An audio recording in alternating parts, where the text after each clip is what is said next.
Hey guys. Tonight, we peel back the perfumed curtains and step barefoot onto the cold, dusty floorboards of Victorian Hygiene. You wake in a cramped attic. The kind rented by the day, or the half-day, or just until the rain stops leaking through the rafters. The air is thick with soot and damp wool, with maybe a faint, mysterious tang of old cabbage. Or is that your hair? Outside. Horse hooves clatter over cobblestones, slick with more than just rain. And the scent wafting in the window is about 30% coal smoke, 70% Victorian reality. Welcome to the 1800s, where the Industrial Revolution is roaring, fashion is blooming, and your personal cleanliness is, let's say, politely optional. You scratch at your scalp. It's already itching. It's always itching. Something scurries under your cot. But honestly, that's not the biggest concern today. You live in London, which historians still debate was either the heart of empire or just the world's most flamboyantly decorated chimney. So, before you get comfortable, take a moment to like the video and subscribe, but only if you genuinely enjoy what I do here. And let me know in the comments where you're tuning in from and what time it is for you. I love seeing our sleepy little history club from around the world. Now, dim the lights. Maybe turn on a fan for that soft background hum. And let's ease into tonight's journey together. You stretch, stiff from sleep, and glance at the small bucket tucked in the corner of the room. It's not for water. It's the chamber pot. Welcome to morning number... Well, does it matter? Each one starts the same way: discomfort, cold air, and the gnawing suspicion that your socks might be alive. You pull the blanket tighter around your shoulders and peer out the cracked window. Agrees que estarás back? Unimpressed. The buildings around you loom like soot-stained ghosts, stacked tight as books on a shelf. Victorian London is dense, loud, and built like it never expected people to actually live in it. You inhale and immediately regret that. The fog, thick with factory smoke and chimney soot, is less a weather event and more an atmospheric threat. People will later call it pea soup fog, which sounds charming until you remember it's basically breathable coal. Historians still argue whether Victorian smog directly caused London's high death rate or merely amplified the horrors of already bad hygiene and worse ventilation. Either way, your lungs don't appreciate the morning. You stand slowly, muscles complaining, like unpaid labourers. Your bed is a lumpy straw mattress with mystery stains, a single threadbare blanket, and a pillow that might just be a folded coat. Luxury is relative. You haven't seen a real sheet in months. Beside your bed sits the tin wash basin. It's as inviting as a dentist's tray. There's a crust of ice on the water's surface. It's winter, after all. And your room is heated by your own body temperature and sheer willpower. You dip a finger into the basin. It bites. The cold is immediate and unreasonable. But that's your bath. Today, a hurried splash and a rough cloth. Victorian hygiene is all about pretending that counts. You scrub your face, then pause at the mirror. The glass is warped, and your reflection stares back like a haunted portrait. Your hair is a mess.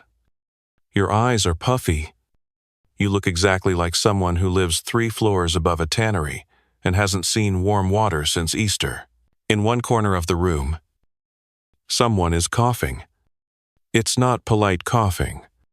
It's Victorian-era get-your-affairs-in-order coughing. Tuberculosis is fashionable now. They call it consumption, which somehow makes it sound poetic instead of terrifying. You pull on your clothes, last week's shirt, yesterday's socks, and trousers that never get washed. Only aired out. Maybe. On Sundays. If it's not raining, there's a sound outside a bell. Sharp and insistent. It's the rag and bone man, calling out for scraps. Somewhere farther down the alley. Someone's emptying a chamber pot out the window. You hear the splash. You also hear someone shout, "Mind below." You're starting to think that's the Victorian version of good morning. Your boots squelch slightly as you put them on. That's not good. You choose not to investigate further. The streets are calling, and they don't believe in sidewalks. You're going to need those boots to act as a barrier between you and everything the city has to offer. Quirky tidbit. Many working-class Londoners didn't own extra shoes. Some rented footwear by the day, or even shared with a neighbor. 1 pair, 2 feet at a time, rotating shoes.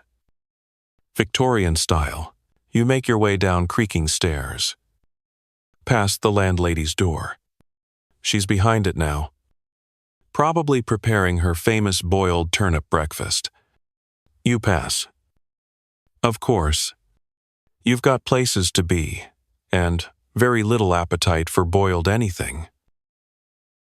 Outside, the city greets you with its usual chaos. Horses clatter, vendors shout, and everywhere is the smell. Not one smell, mind you, but a symphony dung. Smoke, fish, body, odor, and the faint citrusy sting of cheap perfume trying its best. You move through the morning crowd, dodging puddles of indeterminate origin and trying not to breathe too deeply. Around you, people hustle about men with soot-streaked collars, women in stiff bonnets and faded shawls, children selling matches or simply existing like small, grubby ghosts. You scratch your arm. Is that a bite? A rash? A symptom of something historical? Best not to think about it. You've survived another Victorian morning, and honestly, that's no small feat. You descend a crooked cobblestone alley, boots slapping through puddles that may or may not be water. You've trained your eyes to look up when passing windows, not down. That lesson came fast on your first week in the city.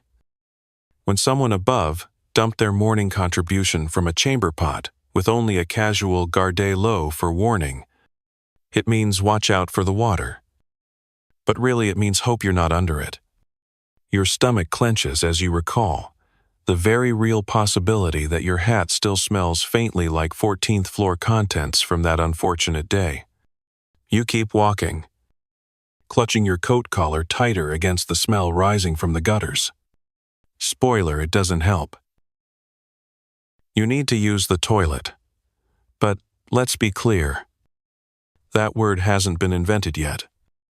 And neither has the toilet as you know it. Welcome to the era of options. None of them good. Your own chamber pot is still fermenting quietly in the corner of your room. You didn't empty it this morning. Why?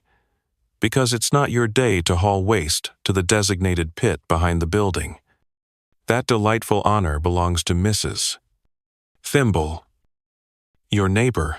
She has a system involving 2 buckets, 1 eye patch, and a heroic level of detachment.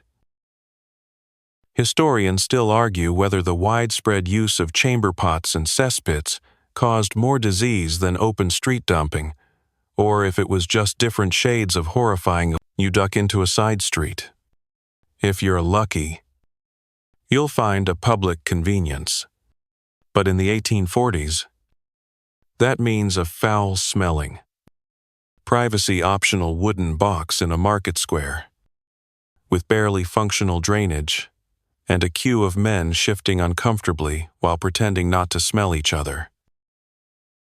You pass it.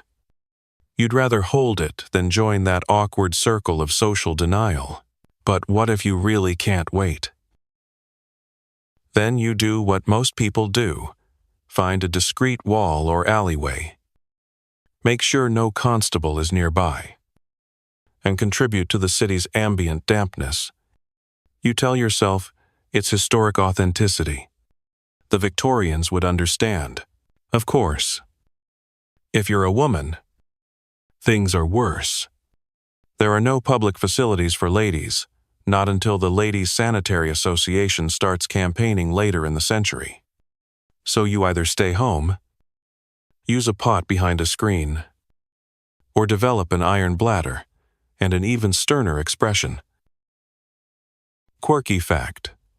Some women carried urinettes, small personal devices, like collapsible flasks hidden under skirts. It sounds Victorian and dainty, until you remember the real logistics involved. You step over a dead rat, its tail frozen in a graceful curl. It almost looks like a sculpture. Rats are constant companions here. You hear them in the walls, see them in markets, and occasionally find them floating in the Thames like little whiskered ghosts. The street curves toward the river, where the air gets worse. Yes? Worse. The Thames isn't just a waterway, it's the city's digestive system. Everything goes in. Everything. You watch as a barge moves slowly past, hauling coal on one end and dumping waste on the other. Progress. You reach a bridge. A man nearby is selling something out of a cart labeled night soil.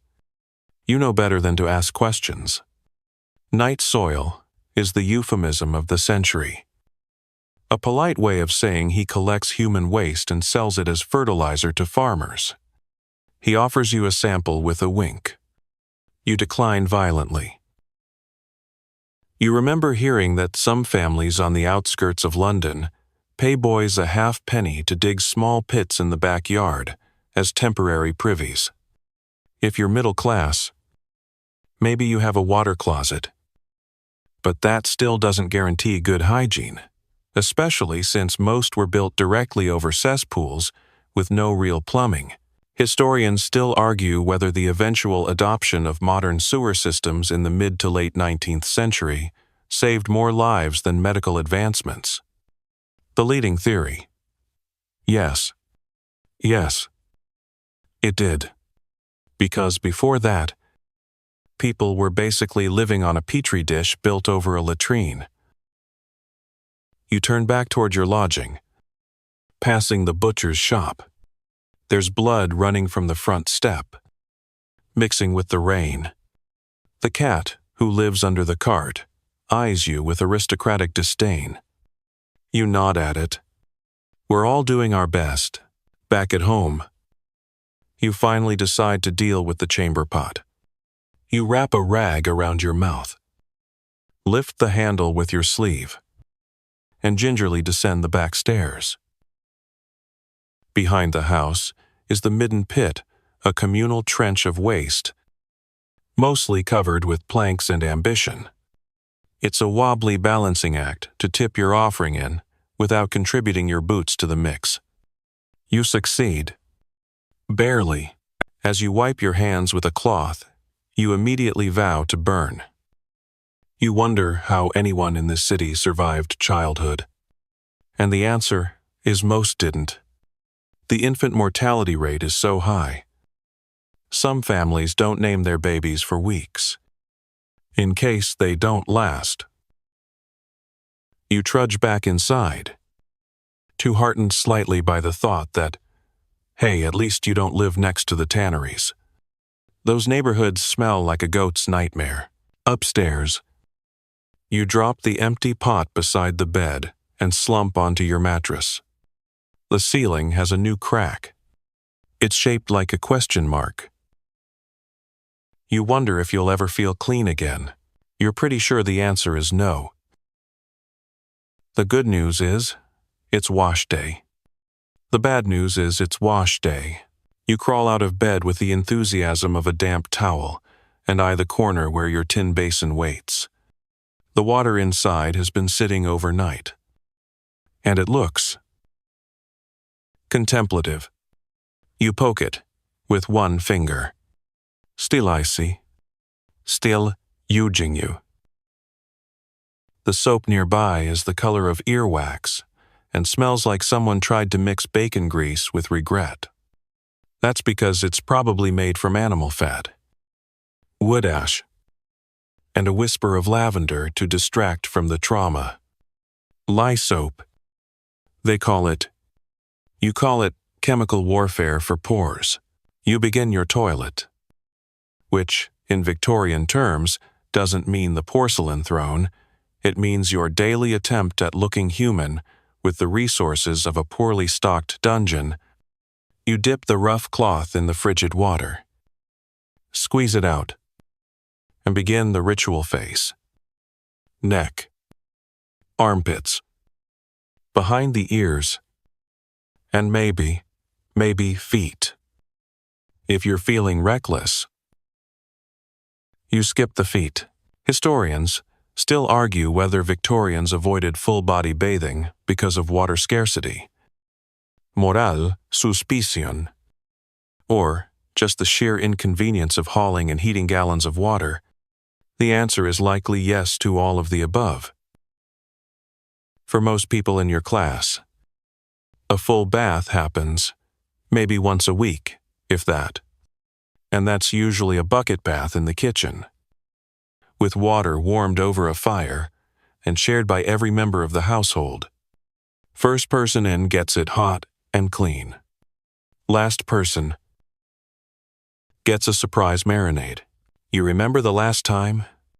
The water turned gray halfway through your sister's turn and dark brown by the time it was your go.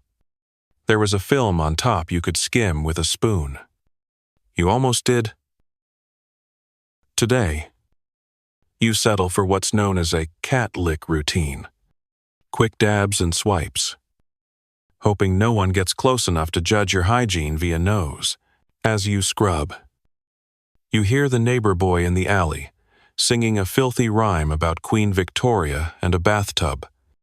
You suspect it's historically inaccurate but catchy.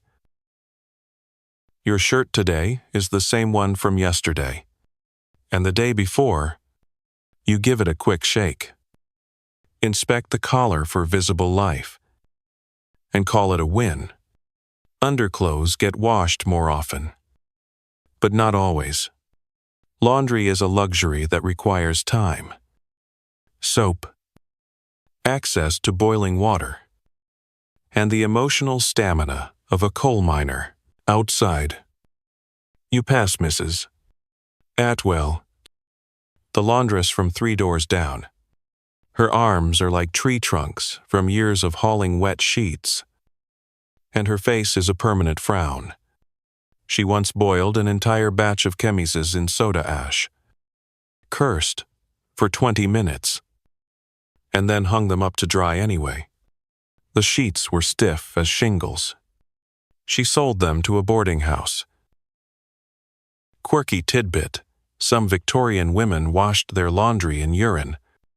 It was believed the ammonia helped whiten fabrics. Some also added bluing a dye that made yellowing whites appear brighter. Yes, the logic was add blue to make it look less yellow. And somehow, it worked. Sort of. You wave at Mrs. Atwell. She ignores you. Standard. Back upstairs. You look longingly at your bar of soap. It's small. It's angry-looking. And it sheds like it has dandruff. You rub it between your hands until you get a weak foam. Then try to convince yourself that this counts as a proper cleanse. You glance at your hair. It's doing something Victorian, half curled, half matted, and fully committed to rebellion. There's a brush with missing bristles on the dresser, and you run it through your locks with the grim determination of someone battling both knots and time. Victorian hair washing. Oh, sweet summer child. That's maybe once a month. You're supposed to brush your hair 100 strokes a day to distribute the oils. As per beauty manuals, you do 5 strokes and call it cardio. Historians still argue whether the low frequency of bathing genuinely harmed health, or whether people simply developed more robust immune systems by marinating in each other's bacteria. Either way, you've stopped questioning how you haven't keeled over yet. You step outside, vaguely clean. You feel triumphant for about 8 seconds before a passing carriage splashes mud or worse across your shin. The driver doesn't even glance back. Welcome to the reset button on personal hygiene. You walk on. A man selling combs tries to hawk you a French hair tonic that smells like gin and pickles. You pass. A young girl offers you a lavender sachet for a penny. You buy it and stick it inside your coat collar. Like a pocket of hope, by midday, you're sweating again. Thanks to the sun and your heavy wool coat. The sweat mixes with coal dust and whatever was in that puddle. You've gone from morning fresh-ish to afternoon ferment in under 3 hours. Still, you hold your head high, because in Victorian London, the real triumph isn't smelling good. It's just managing not to smell worse than everyone else. You make the questionable decision to head toward your cousin's house, mainly because he has a copper bath. And rumor has it, he used it once this month. You tuck your coat tighter, praying the wind doesn't shift, and send another gust of Thames air your way. There's something uniquely awful about London wind. It doesn't just hit your face. It insults your ancestry. Your cousin, Edgar, lives in a slightly nicer part of town. Not posh, but definitely a step up from your corner of the city's armpit. His house has curtains. Matching ones. That alone feels luxurious. The bell at the gate doesn't work, so you rap on the door with your knuckles and are greeted by Edgar himself, who smells faintly of pipe smoke and lavender soap imported. You both exchange the kind of awkward, one-eye squinting Victorian greetings that pass for affection. He's already halfway through his daily newspaper, which doubles as insulation and, occasionally, toilet paper, depending on which room you're in. He ushers you in with a grand gesture and mumbles something about the maid being off for the week or eternity. As you step inside, you brace yourself for the long-forgotten glory of the copper tub. Edgar leads you to the scullery, where the bath sits like a forgotten idol to personal dignity. It's round, shiny, and just big enough for a very determined adult or 2 modestly sized raccoons. The hot water must be carried in by hand. Edgar already has 2 kettles on the range, hissing and spitting like Victorian dragons. You offer to help. He hands you a 3rd kettle and says, "Lift with your knees or die like Aunt Marjorie." You don't ask. Historians still argue whether the copper bath was ever meant for full immersion or just cautious splashing. Most people didn't have enough fuel or energy for more than a quick soak. The water would go cold fast, and refilling it took forever. Still, it was better than a bucket. Eventually, you managed to pour in enough warm water to almost cover your knees. Edgar throws in some herbal salts that smell like mint and mustard. You decide not to ask questions. You strip down, step in, and try not to yelp. Even lukewarm water feels like a warm hug from a ghost you didn't realize you missed. It's glorious. You sit there in silence, steam curling around your face, while somewhere upstairs, Edgar yells at his cat. She's stolen his cravat again. The water gradually turns cloudy, then murky, then alarming. But you're not alone. This is the Victorian standard. One bath, many uses.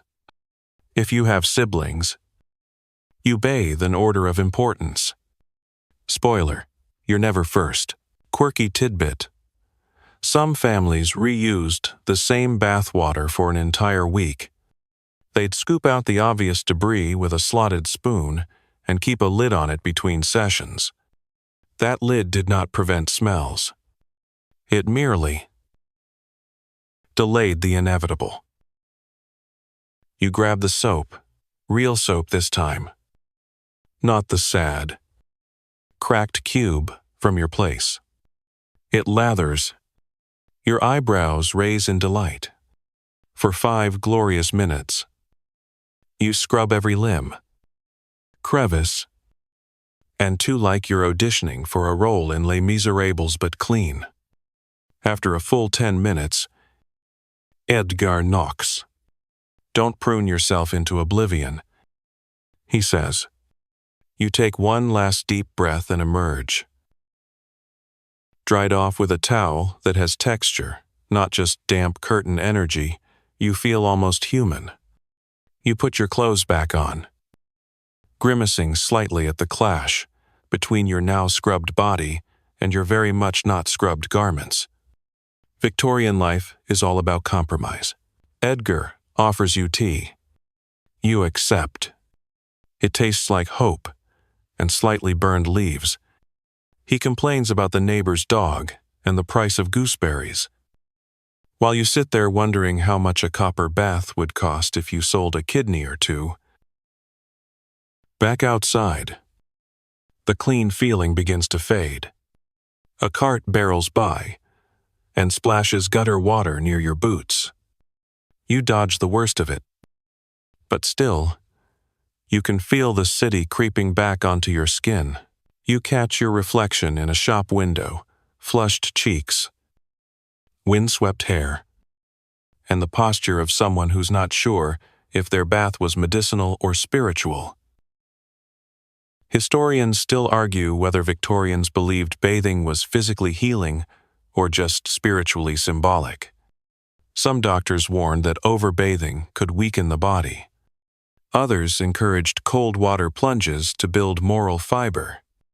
Either way, your shoulders feel less cursed.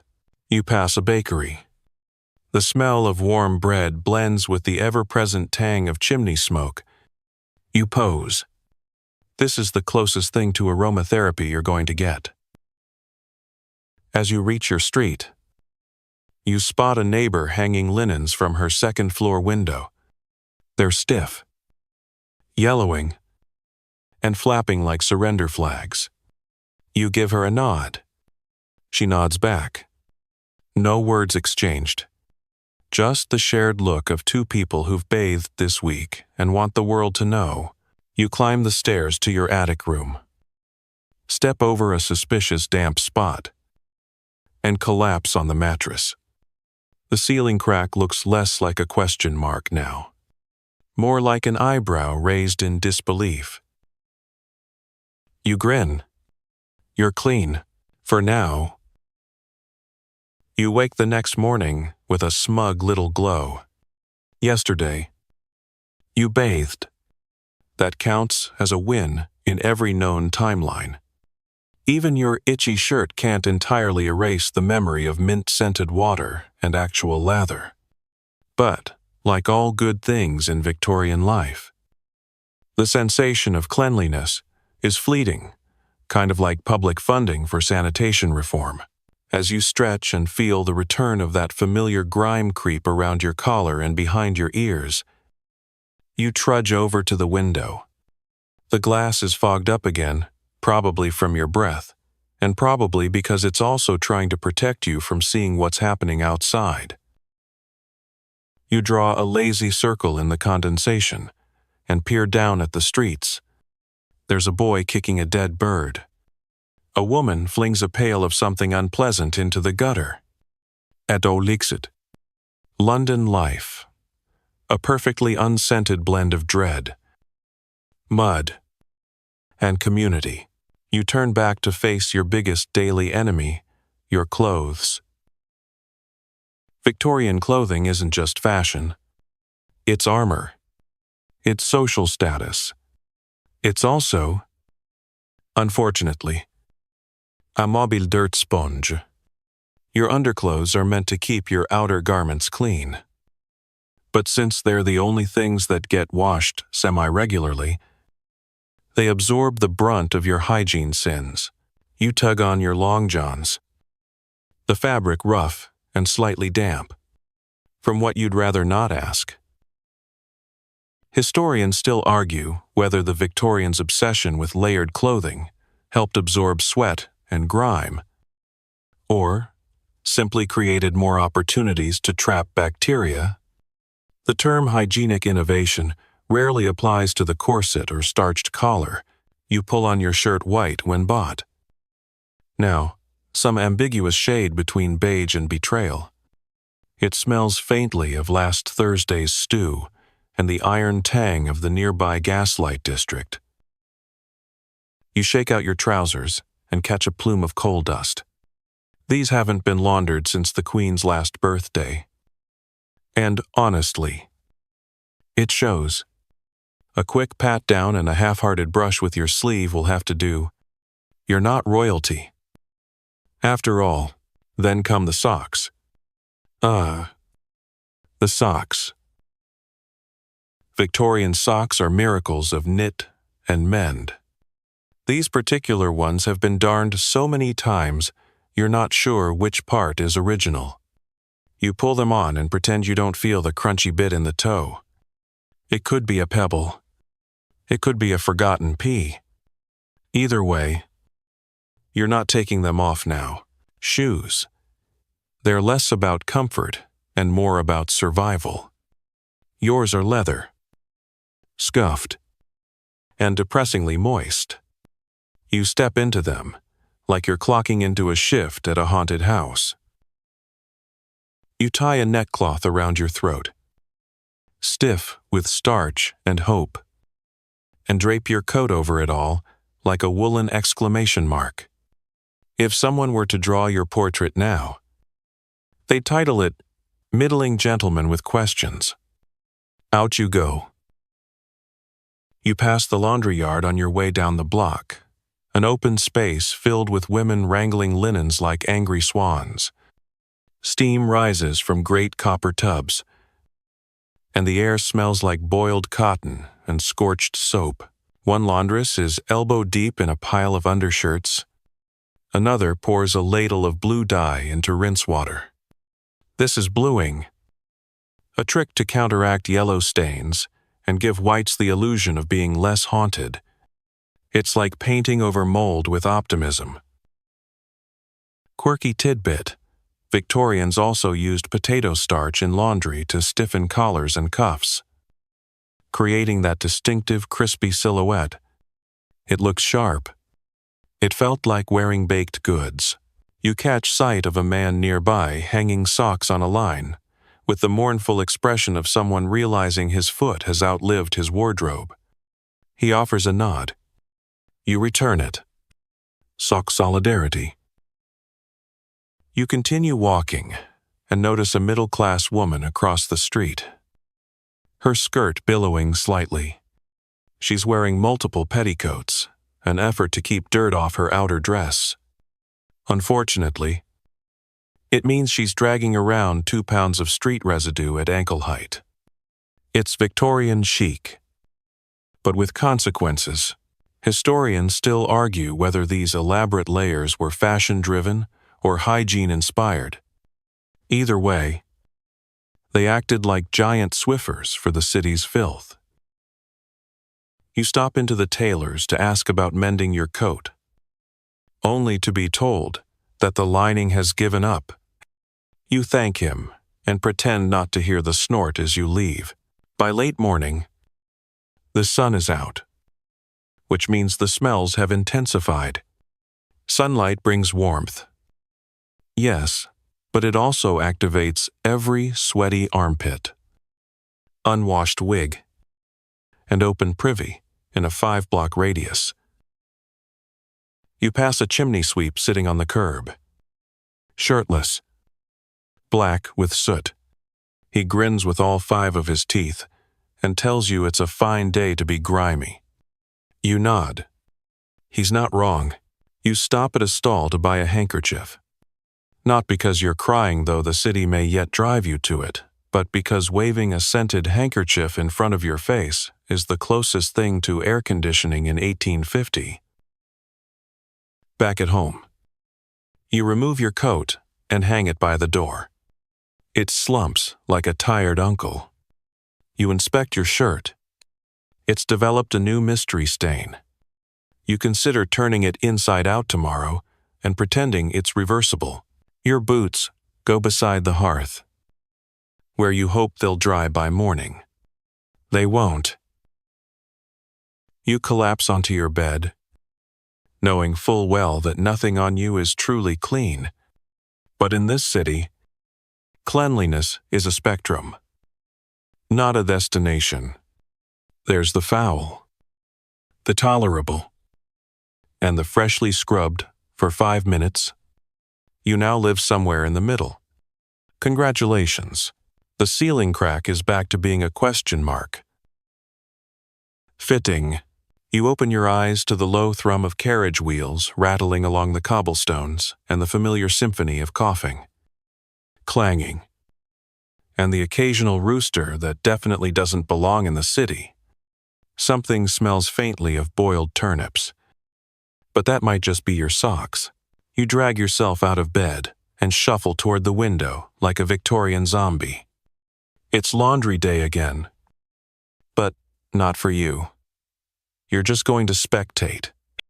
Because in Victorian London, watching people wrestle filth into submission is as close as you get to spectator sport. You throw on your coat, still crusty from last week's drizzle, and whatever that was, you stepped in near the tanner's shop and head toward the communal washing area, 3 blocks away. It's tucked in a corner behind St. Ethelred's, near the tannery, the candleworks, and one extremely aggressive goose that hisses at everyone equally. Equality in action. Today, the yard is alive with action. Women of all sizes are elbow-deep in steaming tubs, their arms slick with soapy water, and their expressions set to, "Why is this my life?" There's one child trying to wring out a pair of bloomers bigger than her entire torso. A man is using a stick to prod at a bundle of shirts, like he's taming wild laundry. A great copper boiler bubbles in the corner like a cauldron. Beside it is a pile of coal, and beside that is the smell, a sort of fermented fabric funk, with notes of wet dog and year-old foot. You don't breathe too deeply. Nobody does. Historians still argue whether communal washhouses were a triumph of public health or a vector of disease transmission. The truth is, they were both offering cleaner clothes, but with a healthy side of shared germs and zero privacy. You settle onto a barrel and observe as one woman misses. Plimsby, you think, slaps a pair of long johns against a washboard with the force of a minor earthquake. Each slap sends droplets flying. And you duck. Just in time, another woman cackles, calls you soft, and throws you a dripping cloth. It lands with a wet plop in your lap, quirky tidbit before soap became widespread. Some Victorians used ashes, so that crystals, or even grated potato as laundry agents. If it was gritty and vaguely alkaline, it went in the wash. You help rinse a few garments, mostly to avoid further ridicule. The water is freezing. You stick your hands in anyway. This is your workout now. Once the clothes are cleanish, they're wrung out. Sometimes with mangles, large wooden rollers that squeeze the water out like a sadistic pasta machine. You watch someone feed a shirt through one and flinch as it comes out looking like it's aged a decade in 3 seconds. The clean laundry is hauled outside and draped over lines, fences, tree branches, and occasionally, when space runs out over church railings, the bishop doesn't approve. But the bishop also doesn't do his own laundry. As you help hoist a pair of wool trousers onto a line, you realize how heavy wet wool really is. It's like lifting a soggy bear. You strain, grunt, and then pretend it was effortless. Your spine disagrees. By early afternoon, the air is thick with steam and gossip. Someone's husband hasn't been home in 2 days. Someone else's cat is pregnant again. The town constable allegedly smells worse than his own horse. The usual, you wring out your sleeves. Now, unintentionally baptized in Victorian detergent, the woman next to you hands you a small bar of lavender soap and says, "You'll need this more than I will." You accept it with all the reverence of a knight receiving a sacred relic. Nearby, someone drops a petticoat in the mud. A dramatic gasp follows. Then a sigh. Then another slap on the washboard. You sit again, exhausted by proximity alone, and admire the clothes flapping gently in the wind linen shirts, woolen trousers, yellowed underskirts, and lace-trimmed chemises, all slowly drying like ghosts catching their breath. Historians still argue whether air drying was more sanitary than indoor drying. Victorians preferred sun when they could get it, believing it purified clothing, probably because it was one of the few things that actually worked. You leave the wash house just as someone begins boiling a pair of socks with rosemary. Why, you don't ask. Some things are better left unsmelled. Back at your building, you find your neighbor, Mr. Bletchley, hanging his smalls from the window with wooden pegs and a deeply unearned sense of pride. He waves. You wave back, and don't mention that one of his socks is actively crawling toward freedom, inside your room. You peel off your soaked coat, now twice as heavy, and somehow also crunchier. You hang it near the window, where it might dry by next Thursday. You flop into your chair and stare at the lavender soap.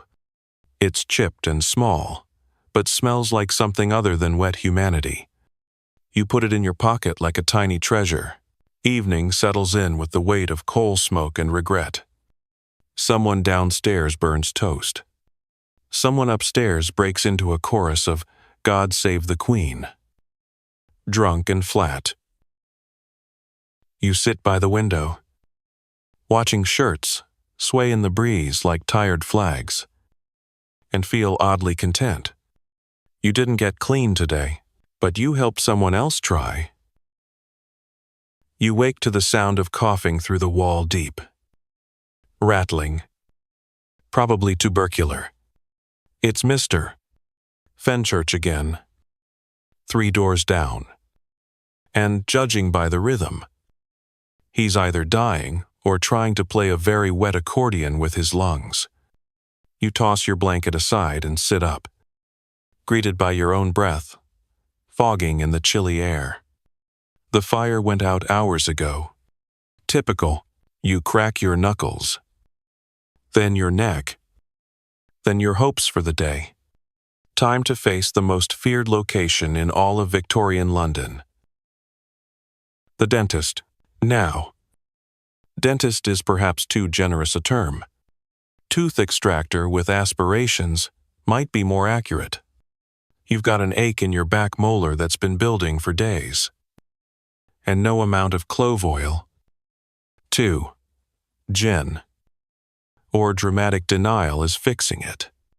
So today, against all survival instincts, you're going. You dress quickly, favoring your coat with the fewest holes, and tuck a rag into your pocket. Not for your nose. For biting. You'll see. On the way out, you pass 2 children trying to sell roasted chestnuts. One offers you a handful for 2pence. You decline, not because you don't want them, but because chewing might actually kill you. The city air smells worse than usual today, likely due to a combination of frost, manure carts, and industrial optimism. You round a corner and pass a row of apothecaries, each with its own window display of colorful bottles, dried herbs, and at least one taxidermy bat. You pose. Consider asking for laudanum. Then decide you'd rather have full awareness of the trauma to come. Historians still argue whether Victorian dental hygiene was as disastrous as it appears in surviving records, or if our expectations are just too high. But with no fluoride, no floss, and a casual relationship with toothbrushes, often made from boar bristles and regret, decay was the rule, not the exception. You arrive at the dentist's establishment, tucked above a cobbler's shop, and marked only by a sign that reads, "Teeth pulled. Fillings maybe. Bloodlet by appointment." The word maybe is doing a lot of work there.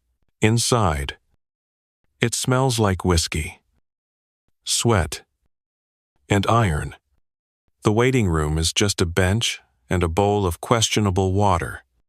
A man exits the surgery room, holding his jaw and staring into the void like he's just seen the ghost of his own molar. You take his seat. Soon, you're called in by a man who looks like he's auditioning for the role of butcher with a hobby. He's got ink-stained fingers, a leather apron, and the confident swagger of someone who's either very good at his job or no longer feels guilt. You sit in a wooden chair that creaks ominously. He approaches with a pair of forceps that appear to have doubled as pliers at some point. You point to the offending tooth. He nods. No small talk. Just a grunt and a splash of something alcoholic on the tools. Not on you? Quirky tidbit. Some Victorian dentists used cocaine or chloroform for extractions. Others preferred the old-fashioned method. Alcohol and brute enthusiasm. You're about to experience the latter. You shove the rag between your teeth. He leans in. There's a crunch. A yank. A blinding bolt of pain that travels from your jaw straight to your ancestors. You groan into the cloth. He grunts. There's a sound like a cork being pulled. Followed by the clink of something hitting a metal tray, you feel instantly lighter. Also hollow. Very, very hollow. He offers you a small square of linen for the bleeding. You ask if the tooth looks infected. He replies, "Looked more like a sponge than a tooth." So probably. Comforting, you stumble back outside, clutching your jaw, tears in your eyes. Not from emotion, just your body's natural response to sudden, violent betrayal. You head toward the market square in a daze, where vendors are shouting about fresh bread, cured meats, and questionable cheeses. You walk past all of it. The idea of chewing is laughable. You settle for a bowl of weak broth from a kind woman selling soup from a cart. She pats your hand and says, "Been to Dr. Harmsworth. Have you?" You nod. She gives you an extra hunk of soggy bread to soak in the broth. Bless her. Historians still argue whether the introduction of sugar into common diets caused the massive spike in dental problems during this period, or if it was the lack of preventative care. Spoiler, it's both. Sugar was the devil, and toothbrushes were a suggestion. You sit on a bench, swishing your mouth with water, occasionally spitting into the gutter with dramatic flair. A boy walks by and salutes you with a toothless grin. You salute back. Solidarity. Later, you make it home and collapse onto your bed. One side of your face swollen and humming like a tuning fork. You hold your jaw and wonder how many more teeth you'll lose before someone invents Novocaine. You drift off into a half-sleep, dreaming of apples you can't bite and of toothbrushes that don't double as medieval torture devices. For now, you've survived another day of Victorian hygiene. Barely. You awaken with your tongue stuck to the roof of your mouth and the vague sensation that your left cheek has declared independence from the rest of your face. The swelling from yesterday's tooth extraction is impressive, at least one full walnut-sized bulge. You look like someone punched you mid-yawn. You shuffle to the basin and rinse with tepid water, still tinged faintly brown. The soap is missing again. Either you misplaced it or the mouse took it. Honestly, you're rooting for the mouse. If he can carry soap, maybe he deserves it more than you. Downstairs, your landlord is arguing with a chimney sweep about soot buildup. The sweep claims it's a necessary insulation. The landlord yells something about fire hazards. You walk past them unnoticed. Your face, partially obscured by a scarf. Not for fashion, but because the wind feels like it's made of knives and judgment. You're heading toward one of the most peculiar places in the city, the public bathhouse. Now, before you get excited, this isn't the Roman marble and mosaic situation. This is more wooden walls, limited dignity, and hot water if you're lucky. But in a city where most people share one tin tub per household, the promise of actual immersion, even for a few pence, is enough to draw a line of hopefuls around the block. You arrive and queue up behind a man humming an off-key folk song and a woman carrying an entire change of clothes in a cabbage sack. You didn't bring spare anything, but you do have a bar of lavender soap in your coat pocket like a tiny, aromatic passport to happiness. Eventually, you pay your coin, and the attendant, an older man with the charisma of boiled oats, grunts, and points you toward a stall. It's not glamorous. Just a wooden cubicle with a battered tub, a hook for your clothes, and a sliver of cracked mirror that reflects your new, lopsided face. You try not to laugh. It hurts. Historians still argue whether public bathhouses truly improved urban hygiene or just redistributed everyone's germs with a side of mildew. The facilities were rarely cleaned, and water was changed. Let's say infrequently. You strip quickly, stepping over a suspicious puddle and into the tub. The water is lukewarm, already a bit gray. You know better than to ask how many people used it before you. 1, 3. Someone with gout. You drop your lavender soap in anyway and call it holy. The sensation of sinking into water that covers more than your ankles is almost spiritual. You soak. You close your eyes. You forget about your aching tooth, the cracked ceiling, the fact that you've been wearing the same socks since Tuesday. A knock on the stall door snaps you out of your trance. 5 minutes. Calls the attendant. You nod, even though he can't see you. Quirky tidbit. Some Victorian bathhouses offered separate tubs for clean and dirty water. Unfortunately, they often mislabeled them, and clean just meant less cloudy. It was like picking between stale bread and slightly less stale bread. You scrub with the soap until it's a sliver, then rinse and splash the water over your arms and chest like it's a luxury spa. It isn't, but it's something you dry off with a towel that feels like it was woven from tree bark. It exfoliates. Painfully. Clothes go back on. Socks squish a bit, you're not sure how, but they always do. And you step back out into the London haze feeling 20% cleaner and 80% more vulnerable. As you walk home, you pass a barber, surgeon's shop. A sign advertises teeth cleaning, bloodletting, and minor amputations. You make a mental note not to inquire further. Back at your building, your neighbor, Mrs. Goodwin, leans out her window and asks if the rumor about you going to the public bath is true. You nod. She gasps. Twice in 1 week, she says. Scandalized. You'll spoil yourself. You smile carefully, trying to reach queen-level hygiene. You say.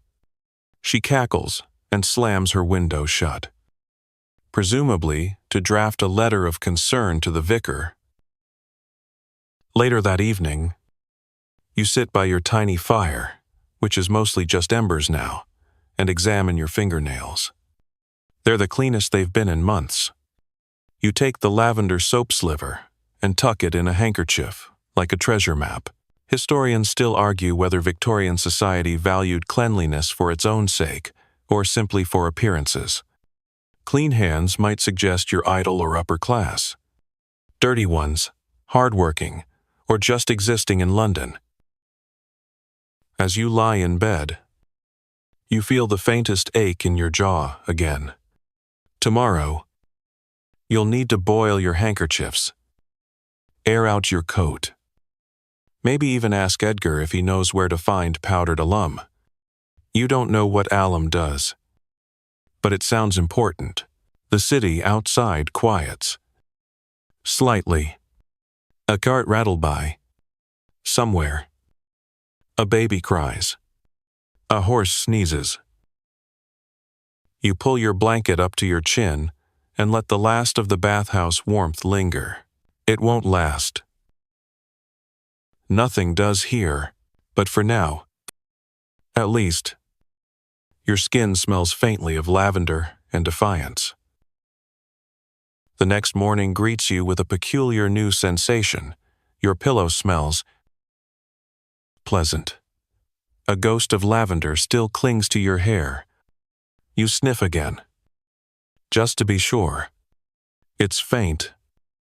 But yes, something floral is battling valiantly against the natural musk of old feathers and mildew.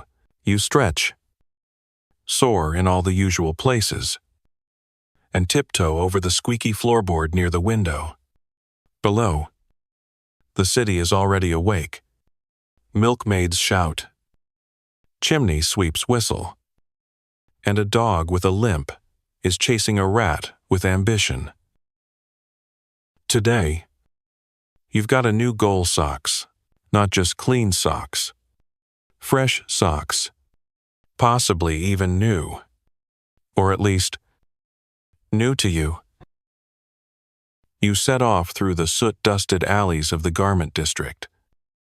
Boots squelching faintly with each step. Still damp from last night's drizzle. The street vendors are out in full force. hawking everything from second-hand waistcoats to button collections. You pass a man selling mismatched gloves and a woman yelling about handkerchiefs untouched by scandal. You're tempted. Eventually, you reach a narrow doorway marked with a crooked wooden sign, "Mending and Stockings." Honest prices. Honest holes. Inside, it smells like wool and desperation. The walls are lined with baskets of socks, some with more holes than fabric, others mysteriously stiff. A woman behind the counter, eyes sharp as needles, asks, "What's your size? And how picky are you?" You hold up your coin and shrug. "I'll take whatever doesn't bite." She nods and produces a pair that are almost matching. One gray, one a sort of mournful blue, but they're thick, mostly intact, and gloriously dry. You change into them on the spot, slipping the damp relics of yesterday into a paper parcel. Your feet sigh in gratitude. Historians still argue whether foot hygiene was a real concern for most Victorians, or a distant fantasy reserved for the upper classes. Between tight boots, cold weather, and rarely washed stockings, the feet of London were a battlefield of blisters, fungus, and stubborn pride, feeling like royalty very modest. Ankle-level royalty. You stroll into a cobbler's shop to inquire about boot polish. The man behind the counter gives you a look that says, "You can barely afford laces, friend," and slides you a tin with a wink. You accept it like it's powdered gold. You sit on the curb outside and start polishing your boots with the sleeve of your coat. A boy walks by and says, "You courtin' someone?" You reply, "No, just pretending I'm better than I am." He nods. Deeply respectful. Next, stop the general store, where you browse the hygiene section, one battered shelf with a small mirror, a comb missing most of its teeth, and a single bottle of tooth powder labeled "Guaranteed to whiten or frighten." You buy it, because why not? Quirky tidbit: Victorian tooth powder often contained brick dust, crushed shells, or charcoal. Some even added hydrochloric acid. It got the job done if the job meant stripping enamel like wallpaper. You find a quiet alley to test it. A sprinkle of the powder, a swish with water, and you scrub with a rag wrapped around your finger. The taste is halfway between burnt toast and regret. But afterward, your teeth feel smoother. Probably illusion. Possibly victory. As you walk back through the streets, a faint drizzle begins London's version of a bath from above. You pull your collar high and press forward, boots now gleaming faintly and socks smugly dry. You detour through the market square and stop to warm your hands over a brazier beside an old man selling roasted eels. He doesn't speak, just nods, in acknowledgement of another day survived. A young woman nearby is selling sachets of dried herbs: lavender, rosemary, mint. You spend your last coin on one and tuck it into your coat's inner pocket. Maybe if you die unexpectedly, your body will smell faintly of hope. Back at your lodging, Mrs. Dreadsmoke eyes your boots and raises an eyebrow. "New man." "Are we?" she asks. Clean socks, polished shoes. Are you planning to join the aristocracy or just running from the police? Neither. You say, just trying not to rot prematurely. She cackles and waves you upstairs. In your room, You light a stub of candle and admire your small hall powder. Suchet, sock parcel, and the glinting polish tin. Your version of treasure. Historians still argue whether hygiene rituals offered a true sense of control or were merely symbolic gestures in a filthy, chaotic world. You think it's both. When everything else stinks, a polished boot is a kind of defiance. You remove your coat and lean back in your rickety chair. The ceiling's crack has a new branch. Maybe it's trying to spell something. You lay the sachet on your pillow and lie back, fully clothed. Because taking off boots is a commitment, and your feet are finally warm. Outside, the gaslights flicker. Somewhere, a fishmonger sings a lullaby to his oysters. London dreams in grime and fog. But tonight, you drift off, with your feet cocooned in the closest thing to comfort the 19th century can muster. Not bad, considering your mouth is still part crater. You wake slowly, your face nestled against the herb sachet like it's a Victorian teddy bear. The lavender has mellowed into something earthy, faintly sweet, and incredibly out of place in your otherwise musty room.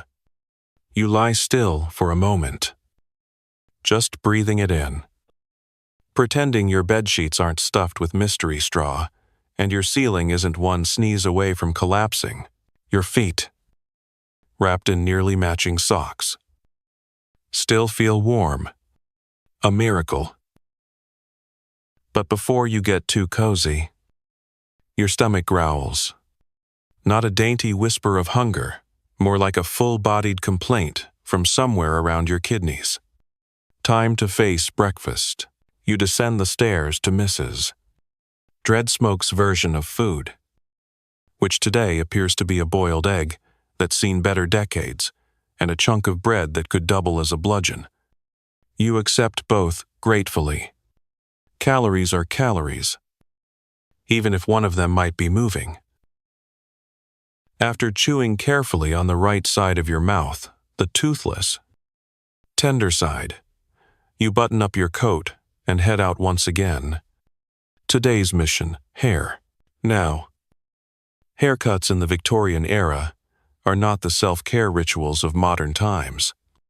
There's no peppermint scalp massage, no curated playlists, just a man with shears, a leather strop, and questionable vision. Still, it's been months since anyone has tamed the thatch, currently devouring your forehead. You look like a scarecrow who gave up. The barber shop is a narrow place tucked between a pawn shop and a coffin maker, which feels symbolic somehow. Inside, the air smells of bay rum and bravado. The barber, a wiry man with mutton chops, so aggressive they might vote, waves you into a chair that wobbles like your moral compass after a fourth cup of gin. He tucks a towel around your shoulders and picks up his shears. Just a trim, he asks. Anything that doesn't get me mistaken for livestock. You reply. He chuckles and gets to work. Quirky tidbit. Many Victorian barbers also doubled as surgeons, tooth pullers, and occasional pet groomers. If it needed cutting, they'd give it a go. Confidence was more abundant than formal training. As clumps of hair fall to the floor, you spot a sign by the mirror, offering leaching services special rates for Wednesdays. You make a mental note never to return on a Wednesday. Historians still argue whether regular grooming was a sign of vanity or necessity in an age when lice could be mistaken for roommates. Either way, most people opted for short hair to keep things manageable and marginally less itchy. Your barber offers a splash of bay rum aftershave. It stings like betrayal but smells vaguely heroic. You nod your thanks, pay with your last usable shilling, and leave feeling 5 ounces lighter. As you walk, you notice your reflection in a shop window. Your hair is neat. Your boots still gleam faintly. Your coat is fraying in all the same places. But somehow, you look slightly less like a Dickensian ghost. Next, stop public toilets. Ah yes, the lavatory lottery. Some parts of the city have actual public conveniences now. Thanks to a few forward-thinking reformers and one particularly passionate architect who, rumor has it, designed urinals for fun. But most folks still rely on chamber pots, dark alleys, and a working knowledge of where not to step. You make your way to one of London's newer underground public toilets, tiled, ventilated, and occasionally stocked with actual paper. A penny gets you in. You hold your breath and descend the stairs, like a man entering a crypt. Inside, it's not terrible, dimly lit, damp, but functional. The walls are covered with health notices about hand washing and cholera. One advice is, flush twice if you value your reputation. Sage advice. You do what needs doing and head to the basin, where a small trickle of water emerges from a spout with all the enthusiasm of a dying beetle. You wash your hands anyway. Clean fingernails deserve backup. Outside again. You breathe in fresher air and head toward the river. The Thames, majestic and foul. Snakes through the city, like a soggy accusation. Boats chug past. Children throw stones. A fish floats by belly up. Historians still argue whether the efforts to clean the Thames in the mid-19th century were effective or just performative flailing against a literal tide of waste. Some improvements came. Sure, but the smell lingered like an unpaid bill. You cross a footbridge and pause at the center, watching the water swirl. It looks deceptively calm today. But you know better. You've heard stories of people who bathed in it, willingly, even swam. Braver souls than you, heading back into the city. You pass a school where children are being taught to wash their hands before lunch. One boy yells, "But soap tastes bad." Another dunks his head in the basin for fun. You salute their enthusiasm. The future, perhaps, will not reek quite so much. You stop by a shop window displaying combs, shaving razors, and cologne bottles with names like Manly Musk and Imperial Whiff. You don't go in. Some things are best appreciated from a distance. Evening creeps in like fog through a cracked window pane. You make your way home, scarf pulled tight against the chill, the scent of bay rum still lingering faintly beneath the ever-present perfume of coal, smoke, and cabbage. Back in your room, you place the scissors and razor experience squarely on your probably didn't die list. You tuck the sachet back under your pillow, change into your not quite matching socks, and inspect your nails again. Still clean. Still winning. Tomorrow, maybe you'll conquer laundry. Or maybe you'll just sit by the fire and dare the lice to find you. You awaken to an unusual sound. Nothing. No coughing. No footsteps. No creaking floorboards or distant shouts about mutton. For a fleeting moment, you think you might have died peacefully in your sleep. But no, your back still hurts. And the smell of damp wallpaper confirms you're very much alive. You sit up, stretch, and wince. Your newly trimmed hair has fluffed into something that could trap small birds, and the sachet beneath your pillow has migrated to your ear. Still, you smell vaguely herbal and faintly smug. Today's objective is as humble as it is heroic clean undergarments. You groan and reach beneath the bed for your laundry bundle, a dismal knot of graying linen that used to be white in another life. Socks, drawers, undershirt. It smells like wet history. There are two options. Brave the communal washhouse again, or attempt a solo wash. Using the Bayesian and Hope method, you choose the latter. 1. Because you're out of coins. And 2. Because you haven't emotionally recovered from last time's soap slap fight. You fill your basin with cold water from the jug on your dresser, which, let's be honest, is more sediment than stream. You squint at it and pretend it's crystal clear. That's half the battle imagination. You drop in your garments and add the last shavings of your lavender soap. A small, soapy bloom unfurls in the water like an exhausted jellyfish. You take that as a good sign. Quirky tidbit. Victorians sometimes used stale urine. Yes, urine as a bleaching agent for laundry. Supposedly effective. Definitely revolting. You skip this tradition in favor of whatever dignity remains. You start scrubbing. The water turns gray fast. Your hands go numb. Your arms ache. The undershirt resists all attempts at revival, but you wrestle it into submission like it's a particularly stubborn ghost. Historians still argue whether domestic laundry kept people healthier or just trapped them in endless loops of back-breaking labor.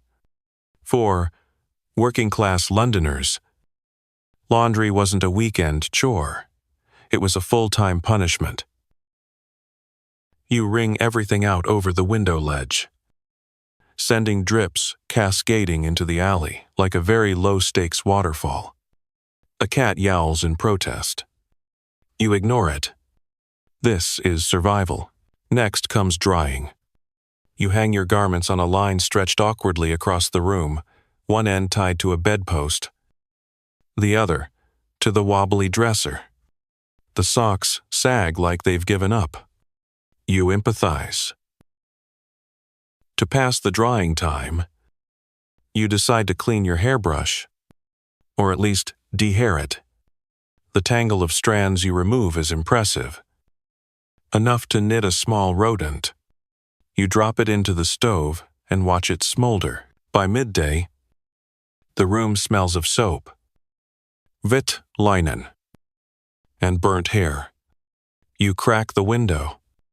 Outside, a pair of chimney sweeps are racing up a roof, cackling like goblins.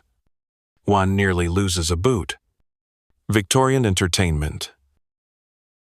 You sit back in your chair and admire the dripping laundry. It may be damp and defeated, but it's cleaner than it was. That counts. Later, the landlady knocks. You open the door cautiously. She eyes the hanging drawers and arches an eyebrow. Spring cleaning, reclaiming my honor. You reply. She nods slowly.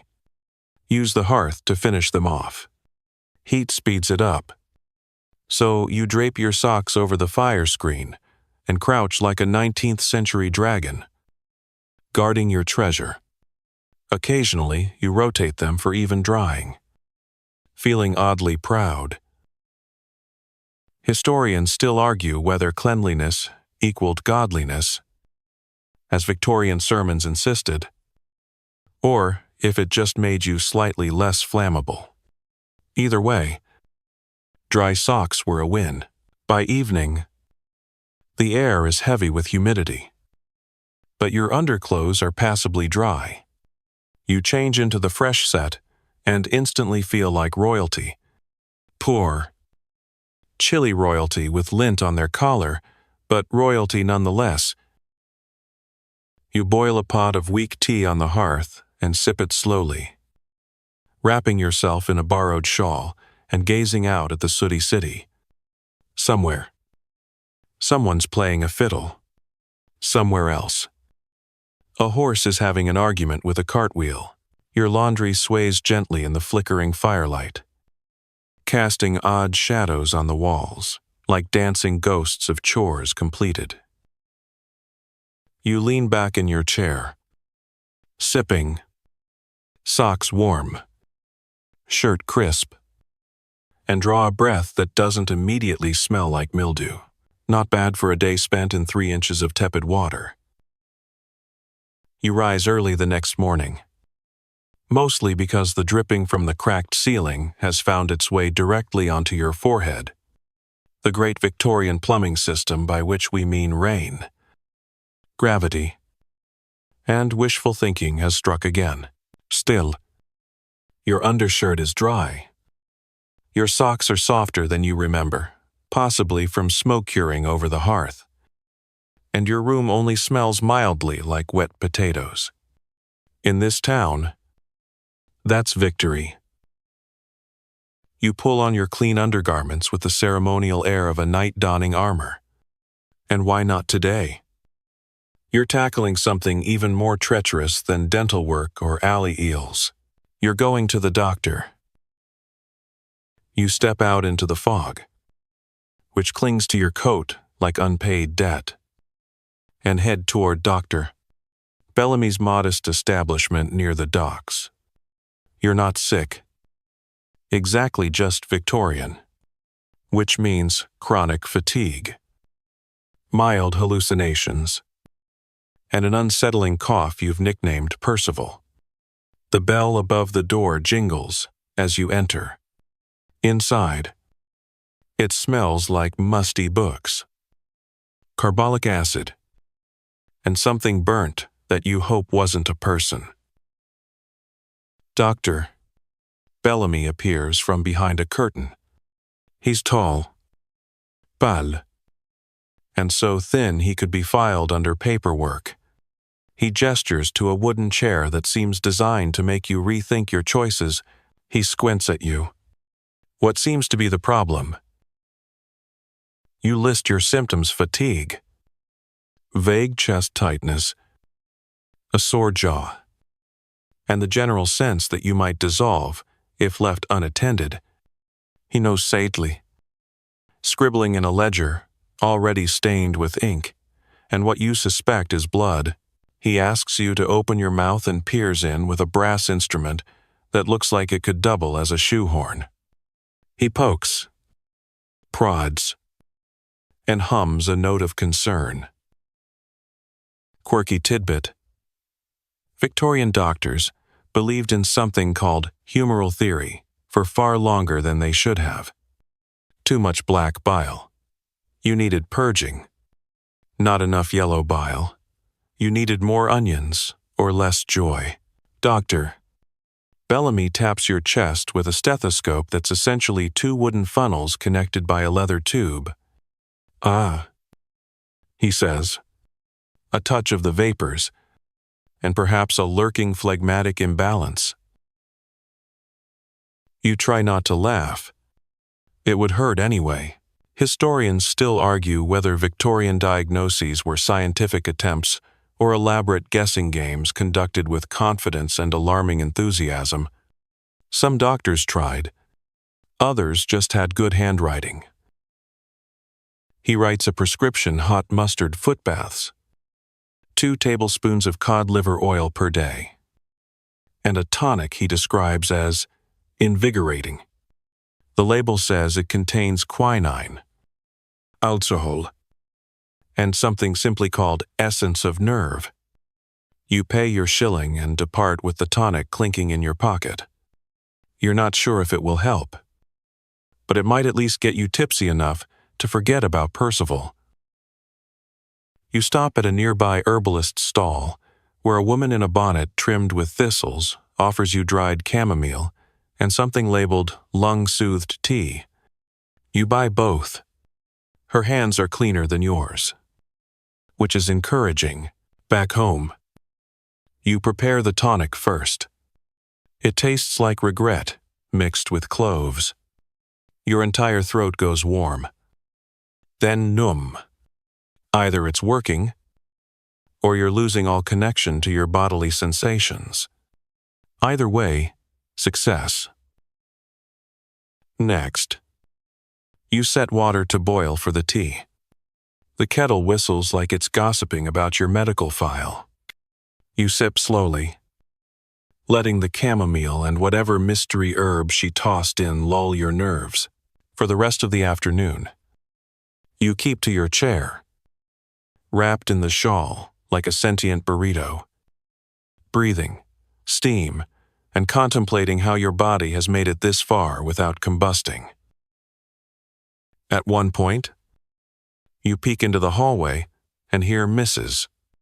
Dreadsmoke reciting something that might be poetry or a spell to ward off mildew. You decide not to interrupt. You begin to write in your own tiny notebook a list of symptoms. Maybe. Or dreams. Or things you wish you could say to the doctor that don't involve essence of nerve. My bones hum when it rains. I once smelled toast for 2 days. Sometimes I forget what year it is. But only in the afternoon. Is my left toe supposed to twitch like that? Historians still argue whether personal journals from this era provide true insight into daily Victorian life, or just reflect the thoughts of those literate and bored enough to write them. Either way, your notebook now contains a drawing of a fish with a mustache labeled Sir Eelbert. You drift off in your chair with the fire dwindling. One hand clutching the bottle of tonic like it's a holy relic. Later, when you climb into bed, your skin still buzzes faintly from the day's herbal adventures. You breathe in your lavender sachet, count the ceiling cracks again, and tell Percival to give it a rest. To your surprise, he does. At least for tonight. Morning seeps into your room like cold tea slow. Gray. And entirely unwelcome.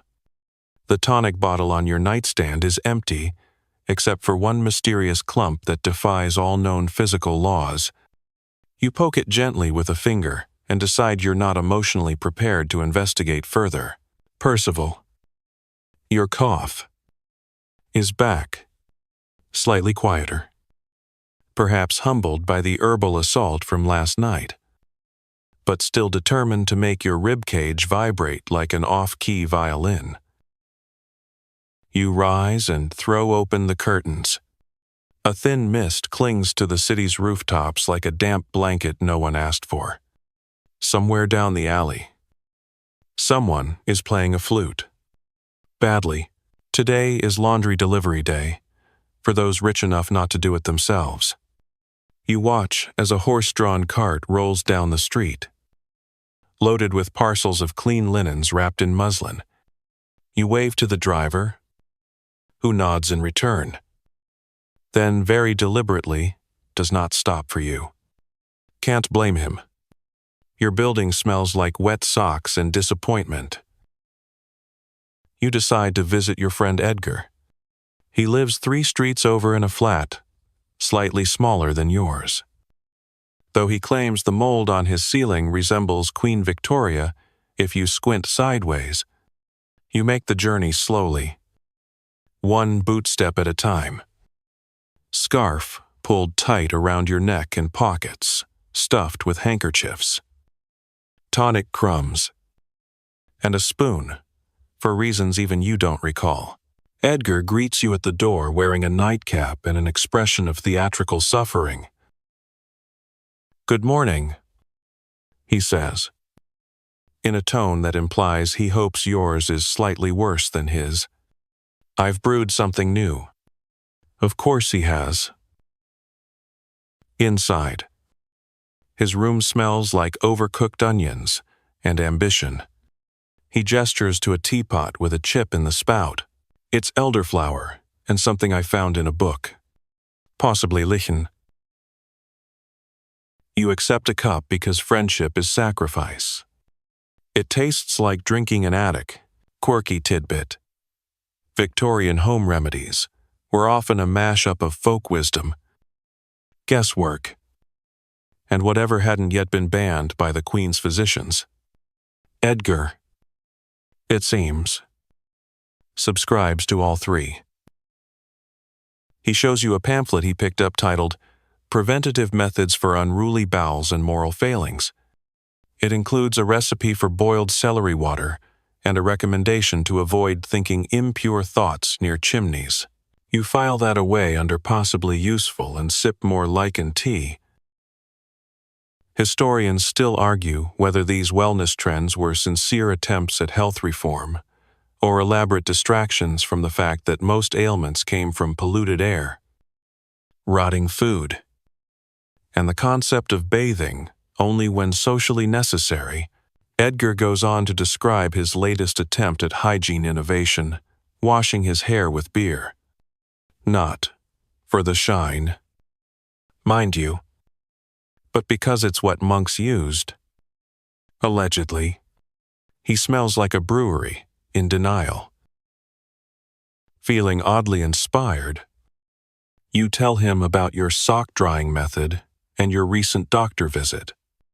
He listens with great seriousness, then hands you a jar of something murky. Try rubbing this on your chest, he says. It's got goose grease and thyme. Why goose grease? No idea. But it slides nicely. You pocket the jar with the solemn dignity of a man resigned to smelling like poultry. You stay until mid-afternoon, discussing the relative health benefits of vinegar foot baths, whether mutton broth can restore your soul, and if scratching behind your ears too often causes political instability. Eventually, Edgar's landlady threatens to evict him if the lichen kettle isn't cleared off the stove. You take your cue to leave. Back outside, the fog has thickened. The gas lights glow like fireflies on sedatives. You make your way home through the damp maze of alleyways, past coal delivery boys, a street preacher shouting about soap being a moral obligation, and a very well-dressed goat. You stop briefly to lean on a railing overlooking the Thames, trying not to inhale too deeply. A man beside you tosses in something that might have been a boot or a ham. Hard to tell. Back in your room, you relight the fire and peel off your damp coat. You hang it over the chair like a tired flag and sit with the goose grease jar in hand. You open it. The smell is assertive, like herb-infused barnyard. You apply a small dab to your chest and instantly regret everything. Still, your skin warms slightly, or maybe it's just your shame blushing through. You spend the evening reading an old newspaper by candlelight. One headline reads, "Tooth powder maker fined for exploding bottles." You make a note to avoid anything labeled effervescent. As the fire dwindles, you crawl into bed, chest fragrant with thyme and poultry fat, heart full of strange hope. Your final thought before sleep is that maybe, just maybe, tomorrow you'll try Edgar's beer shampoo, or not.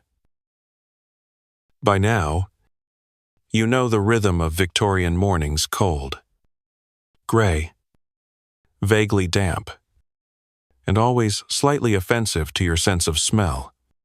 Today is no different. The fire has gone out overnight, and the air is cool enough that your breath mistily greets you as you sit up. Your chest still smells faintly of thyme and poultry.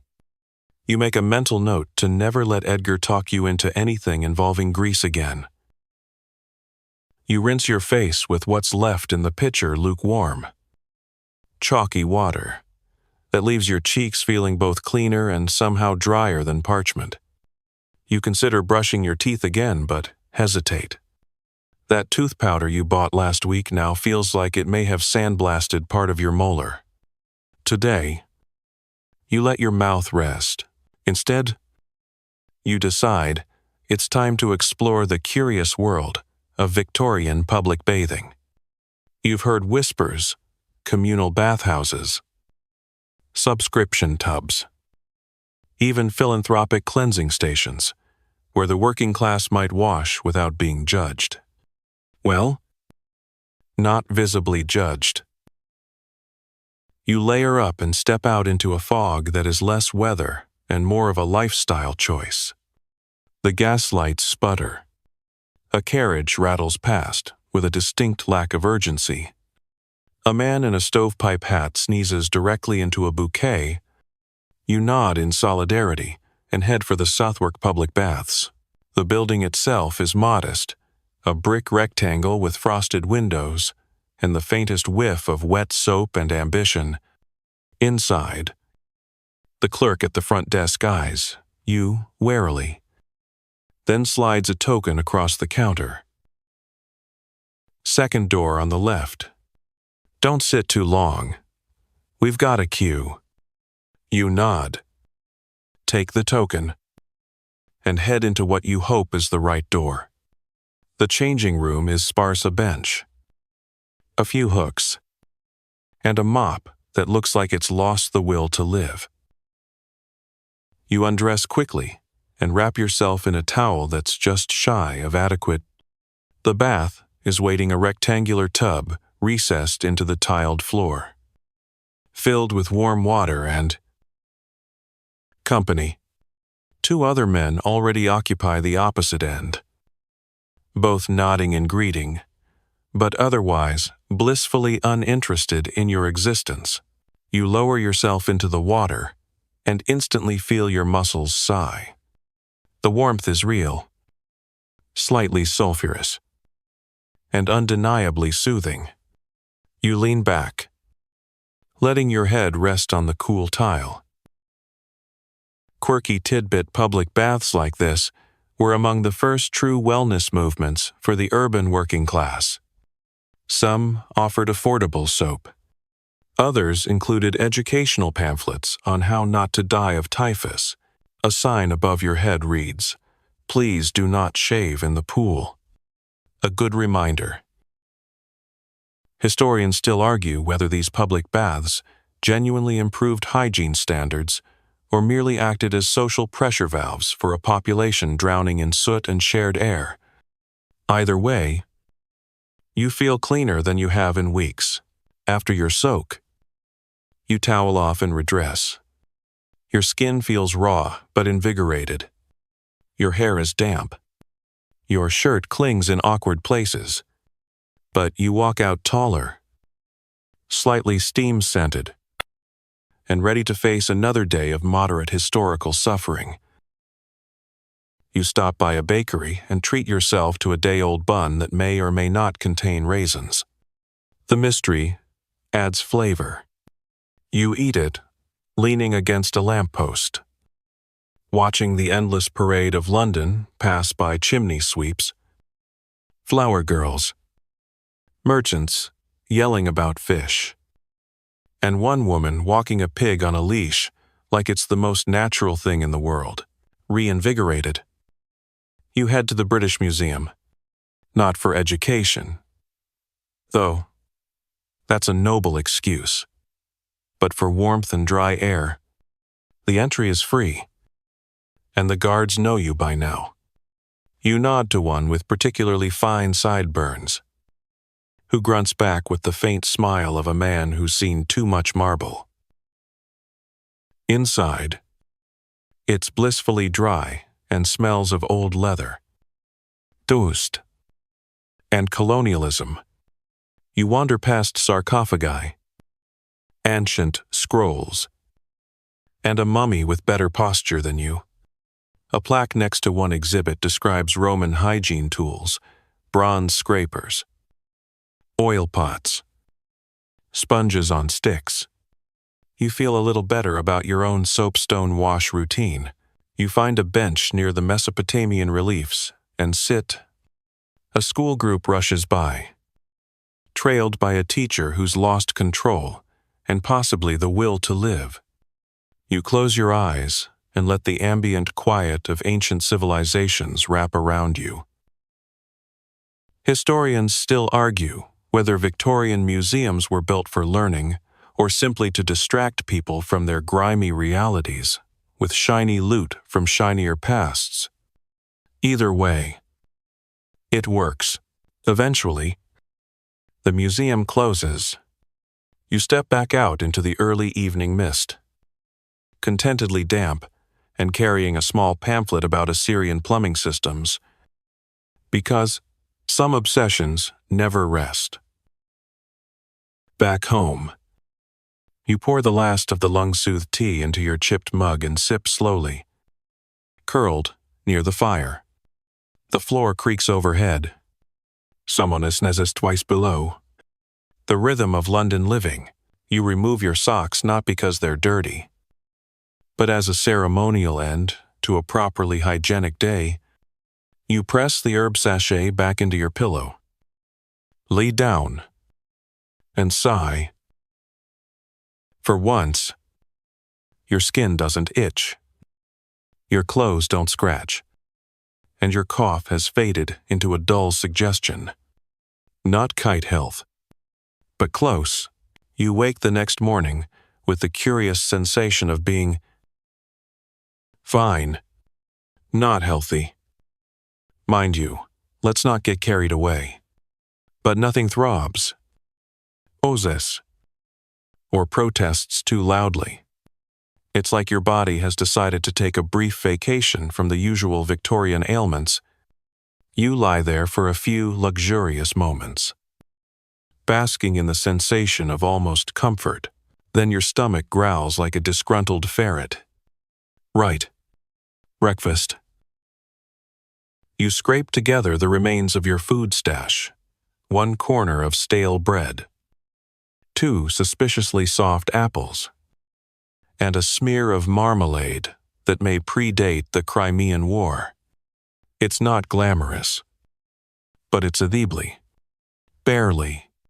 You chew with determination and try not to think about what else lives in the pantry. Afterward, you tie on your boots still slightly damp and decide today is for exploration. Specifically, you're going to investigate how the other half does hygiene. Because while you've been scraping soap shavings into a cracked basin, rumors swirl of the upper class and their elegant washstands, perfumed soaps, and daily baths with servants pouring lavender water like it's liquid gold. Time to see for yourself. You head toward the posh end of London wide streets. Shiny windows.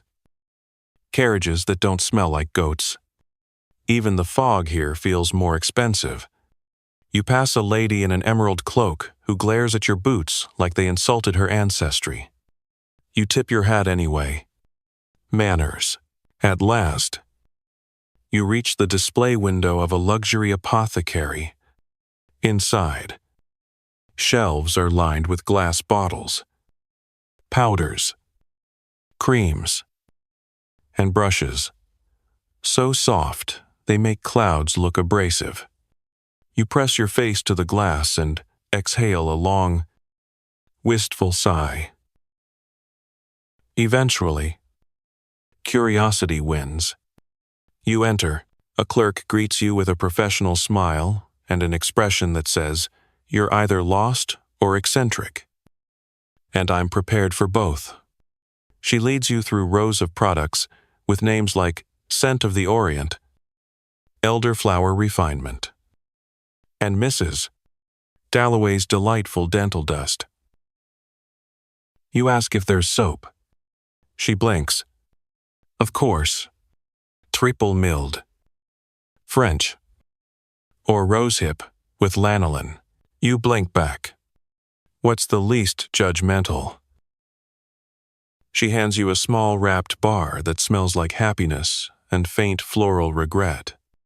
You buy it with 3 coins and a piece of your soul.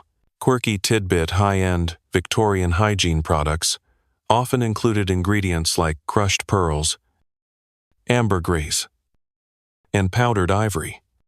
Why just wash when you can exfoliate with the bones of extinct creatures? You exit feeling slightly perfumed by proximity.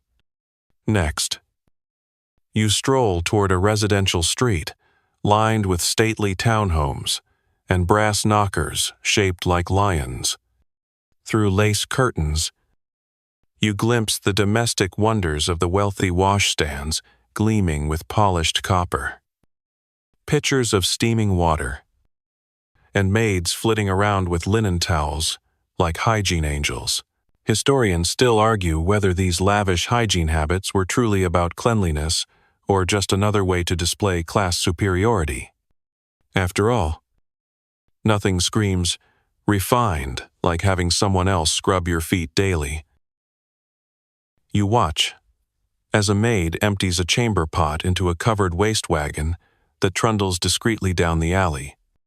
Even their waste is elegant.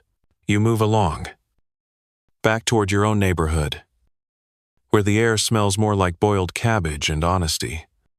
But the memory of that luxury soap lingers, and you resolve to make your washstand look slightly less haunted.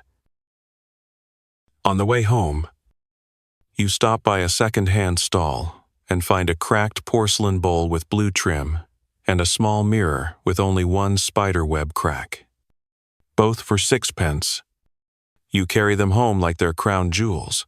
You spend the next hour cleaning your room as best you can, rearranging furniture, brushing dust from corners, beating your pillow like it owes you money. Then you place your new bowl and mirror on the dresser and unwrap your soap.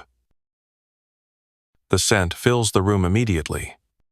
It's subtle, but intoxicating. You feel fancier just breathing near it. You wash your hands in warm water, lathering the bar carefully. It foams gently, nothing like the abrasive ash soap you've known. Your skin doesn't sting. Your nails look briefly civilized. You smile.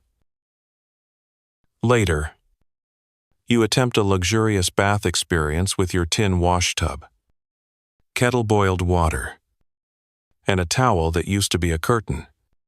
You even light a candle. 1. It flickers heroically. The water steams. The soap glides.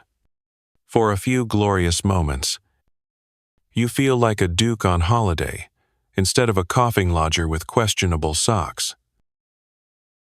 You rinse off, dry quickly, and wrap yourself in your threadbare shawl, now upgraded by sheer effort, as you sit by the fire, sipping weak tea and watching your damp towel steam dry. You reflect on the day. You've glimpsed the heights of Victorian cleanliness, and while your budget firmly anchors you to the lower decks, at least now your fingernails smell like something botanical. You crawl into bed, press your face against the now clean pillow, and let the floral scent lull you toward sleep. Percival gives a weak cough, but you shush him. Tonight, you're sleeping like the elite, even if the mattress still crunches when you turn over. Morning. Again, but this time, it arrives not as a cruel slap of damp wind or coughing. It arrives gently, like an old friend, nudging you awake with the promise of something mildly tolerable. Your pillow smells faintly of rosehip soap. Your sheets, though far from fresh, feel warmer than usual. The mattress still crunches, but you pretend it's just the straw's version of applause. You stretch, yawn, and realize with slow delight you don't reek. Not even a little. Your armpits are, if not floral, then at least less tragic. Your hands still carry a whisper of last night's luxury lather. It's a small victory in the never-ending war against Victorian grime. Today's task: your hair. Specifically, doing something, anything about it. After days of coal smoke, d'Ampère, and one ill-advised attempt at Edgar's beer rinse, you're still finding hops. It's time to visit the barber. You throw on your cleanest shirt, which is really just your least stained, and make your way down to Mr. Pattertwig's barber shop. The window proudly declares trimming, toning and tooth extraction and flaking gold paint. 3 services. 1 chair. Inside, the scent is a mix of bay rum, wax, and quiet resignation. Mr. Pattertwig himself greets you with a nod. He's a man of few words and many scissors. His mustache could shelter birds. You sit. He ties a towel around your neck with the solemnity of a coronation.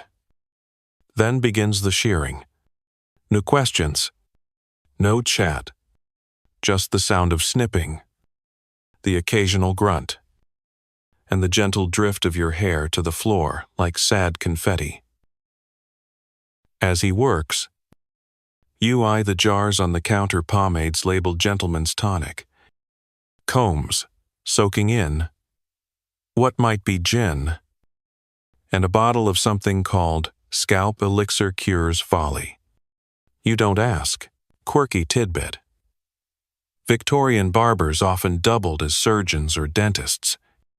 A good trim could be followed by a tooth pull, a bloodletting, or a mole removal, all for a few shillings and a strong stomach. Historians still argue whether barber shops were havens of masculine grooming or low-grade medical horror shows with a touch of charm. Either way, you're glad today's menu only includes a haircut. After a final flourish with a brush that smells like cloves and shoe polish, Mr. Pattertwig declares you less tragic than before. You nod gratefully and slip him a coin. He wraps your fallen hair in newspaper and tosses it into a bin labeled miscellaneous. You don't ask about that either. Feeling lighter, you step out into the street, where the wind promptly tests your new hairstyle by turning it into something sculptural. You let it be. It adds character. You wander toward the market square where vendors shout about oysters, eels, and hygienic socks, which sounds deeply suspicious. A man hawking toothbrushes fashioned from badger hair beckons you with a toothy grin. You politely decline. 1 badger item per lifetime feels sufficient. Back home, you spend the afternoon tending to small domestic hygiene improvements. You boil water to wash your comb. You sweep the floor with a broom that's more optimism than bristle. You polish your boots with a bit of leftover bacon grease because Edgar swears by it and possibly eats it after. You also decide it's time to finally tackle the mystery of your chamber pot. Not its contents that's grim, but known, but its future. You carry it downstairs to the communal washing station, trying not to make eye contact with anyone. One neighbor glares at you like you're carrying a live rat. You nod respectfully and keep walking. At the station, you scrub the pot with vinegar and salt until it shines like a tiny porcelain moon. You rinse it thoroughly, wrap it in a towel, and walk back as if cradling a newborn. This, you feel, is the peak of adult responsibility.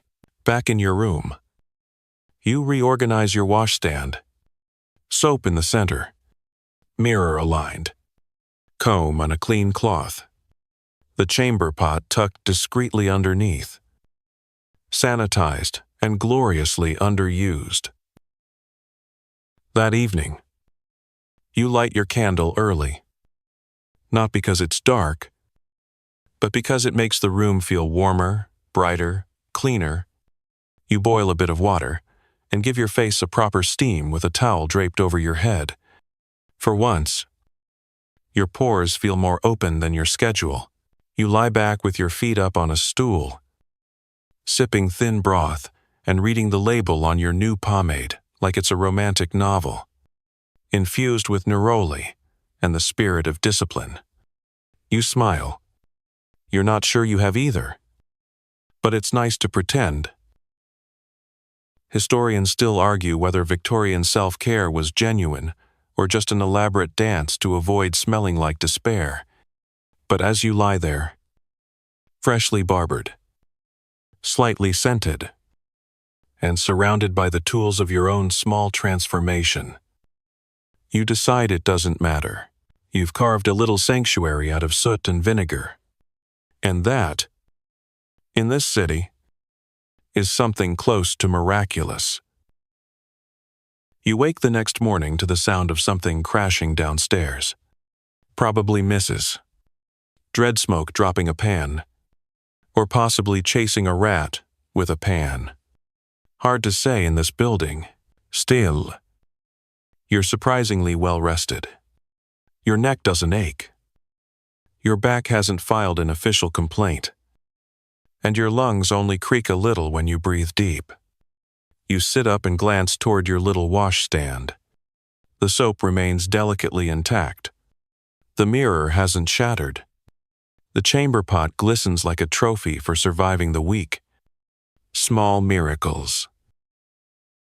You set your feet on the floor and immediately notice the cold, a Victorian classic. Your socks, hung by the fire last night, are dry and still vaguely bacon-scented. You slide into them, like a man preparing for battle, and shuffle to the wash basin. It's Sunday, which means the streets will be quieter and the water pump lines marginally shorter. You grab your pail and head out, stepping around puddles, potato peelings, and a man sleeping on his own newspaper headline. The pump is already surrounded by neighbors in various states of sleepiness and dampness. You nod good morning. A few nod back. One child waves with a hand, holding something that may have once been a muffin. You fill your pail and brace for the walk home. It sloshes. You slosh. Together, you return victorious. It's time for something ambitious, something nearly mythical. Laundry. You heat water over your stove and exercise in patience and faith. Once boiling, you dump it into a metal wash tub and add a handful of soap shavings, watching them swirl like tiny hygiene prophets. You toss in your shirt, your undershirt, your cravat, your socks, and that one item you've avoided since autumn, the long underwear of doom. It sinks with a dramatic sigh as you stir with a wooden spoon that has definitely also stirred porridge. You marvel at how Victorian laundry is less cleaning and more trial by steam. You scrub against a washboard, beating fabric until it squeaks. Then rinse. Wring. Rinse again. Your knuckles ash. Your spine mutters obscenities. Quirky tidbit. Many Victorians used blue dye in their laundry water not to add color, but to make whites look whiter by creating a slight optical illusion. Laundry was psychological warfare. Historians still argue whether domestic labor of this kind empowered working-class Victorians or simply crushed them slowly under the weight of damp linens and societal expectations. Either way, your arms feel like you've wrestled a medium-sized bear. You hang everything by the fire, turning your room into a tent of fluttering cotton ghosts. It smells better already. Soapy steam. Cesspits. And a faint undertone of moral superiority. Laundry day survived. Next. You tackle your shoes.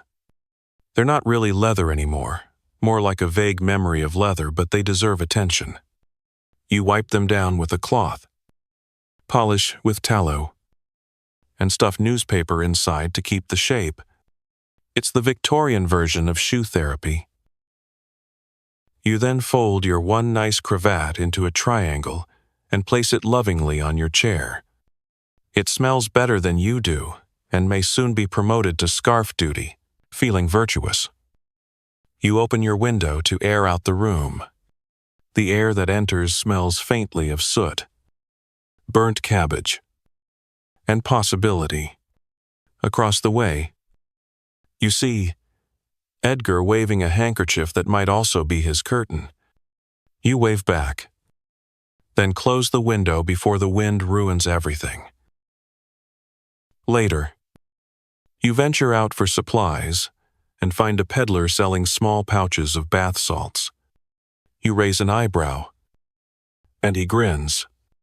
Sea salt and sage. Makes your joints forget their age. You buy a putch. More for the rhyme than the promise. Back home, you warm water again and pour the salts into your foot basin. The scent rises slowly herbal, earthy, strangely calming. You sink your feet in and exhale. This, you think, must be what nobility feels like. You sip weak tea, feet soaking, candle flickering. The fire pops. Your socks swing like surrender flags from the drying line. The laundry crackles as it dries, releasing little puffs of clean. You read a bit from a borrowed newspaper. The headline, Town Council Debates, Mandatory Hand Washing. It's 1,875. Bold move. The article includes a quote from a man who believes soap is unnecessary, meddling with nature. You snort.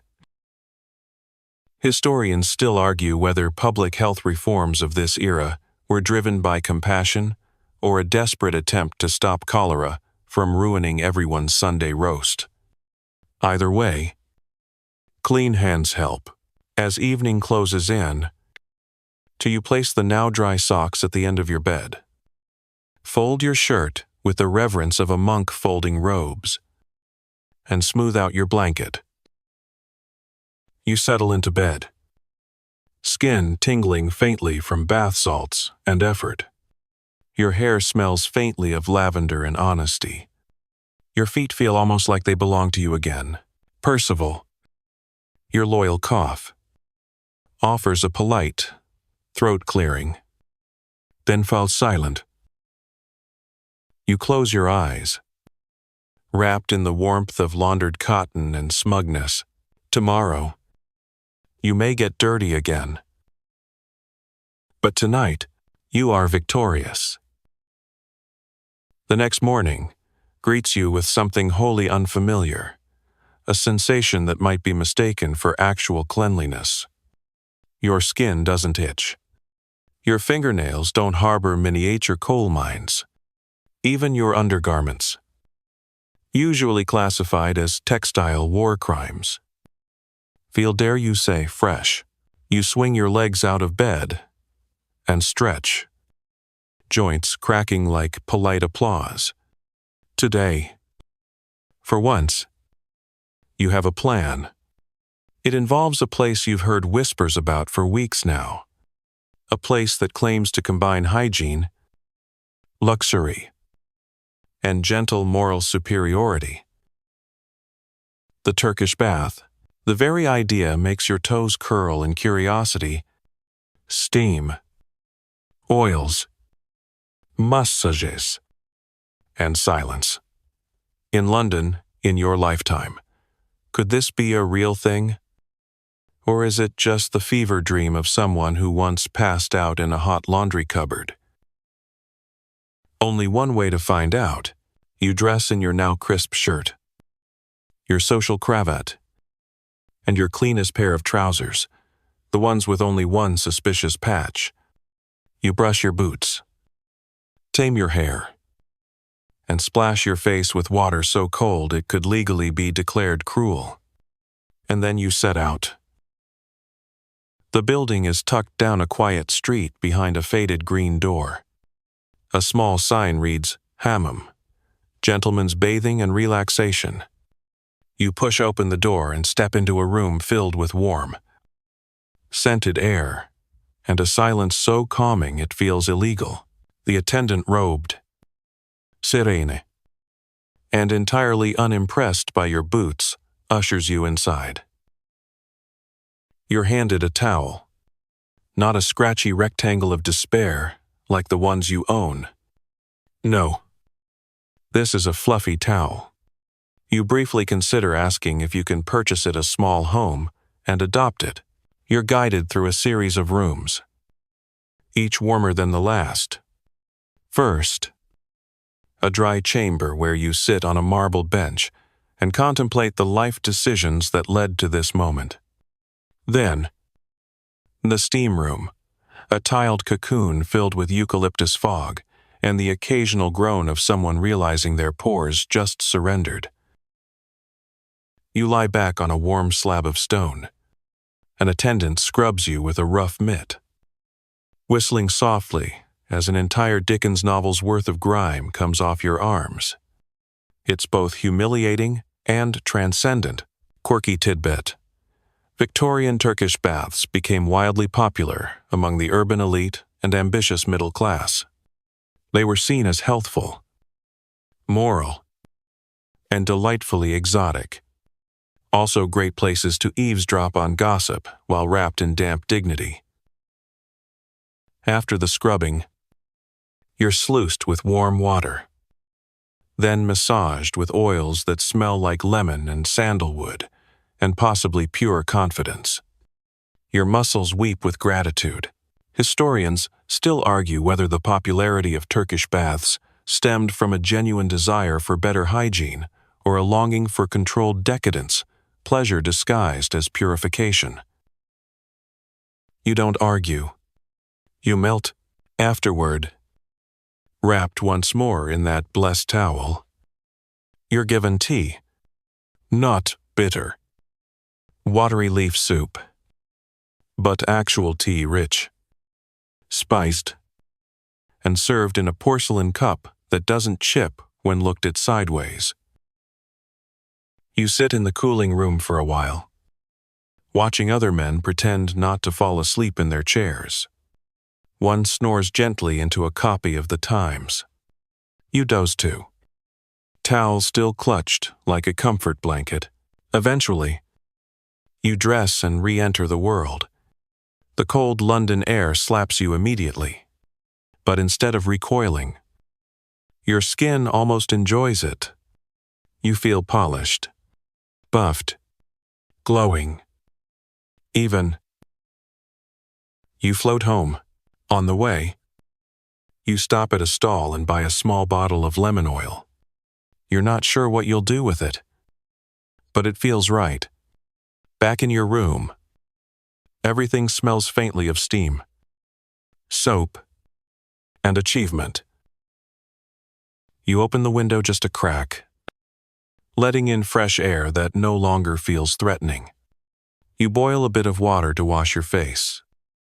Then, dab on some of the lemon oil. The scent lifts your mood another inch.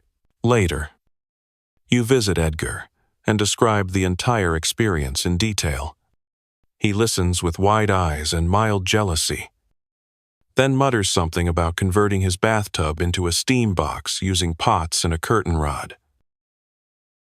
You wish him luck and back away slowly. That night, you decide not to light the candle. You let the glow from the dying fire and the soft street lamp outside bathe the room in amber. Your clean feet rest against the warmed stones at the hearth. Your towel, still fragrant, hangs proudly on the hook. You feel capable, maybe not of greatness, but of decency. Your body no longer aches with neglect. Your mind drifts easily as the city settles into its nighttime hum.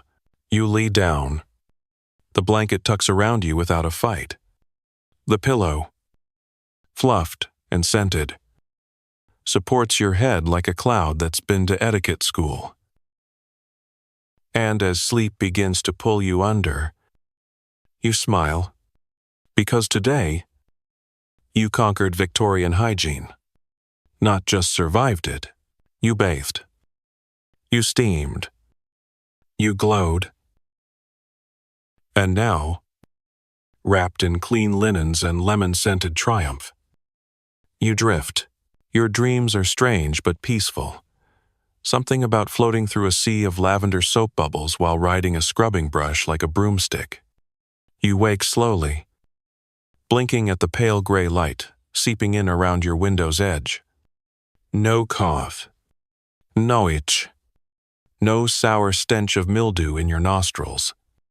Just the scent of well-worn linens and your little herb sachet.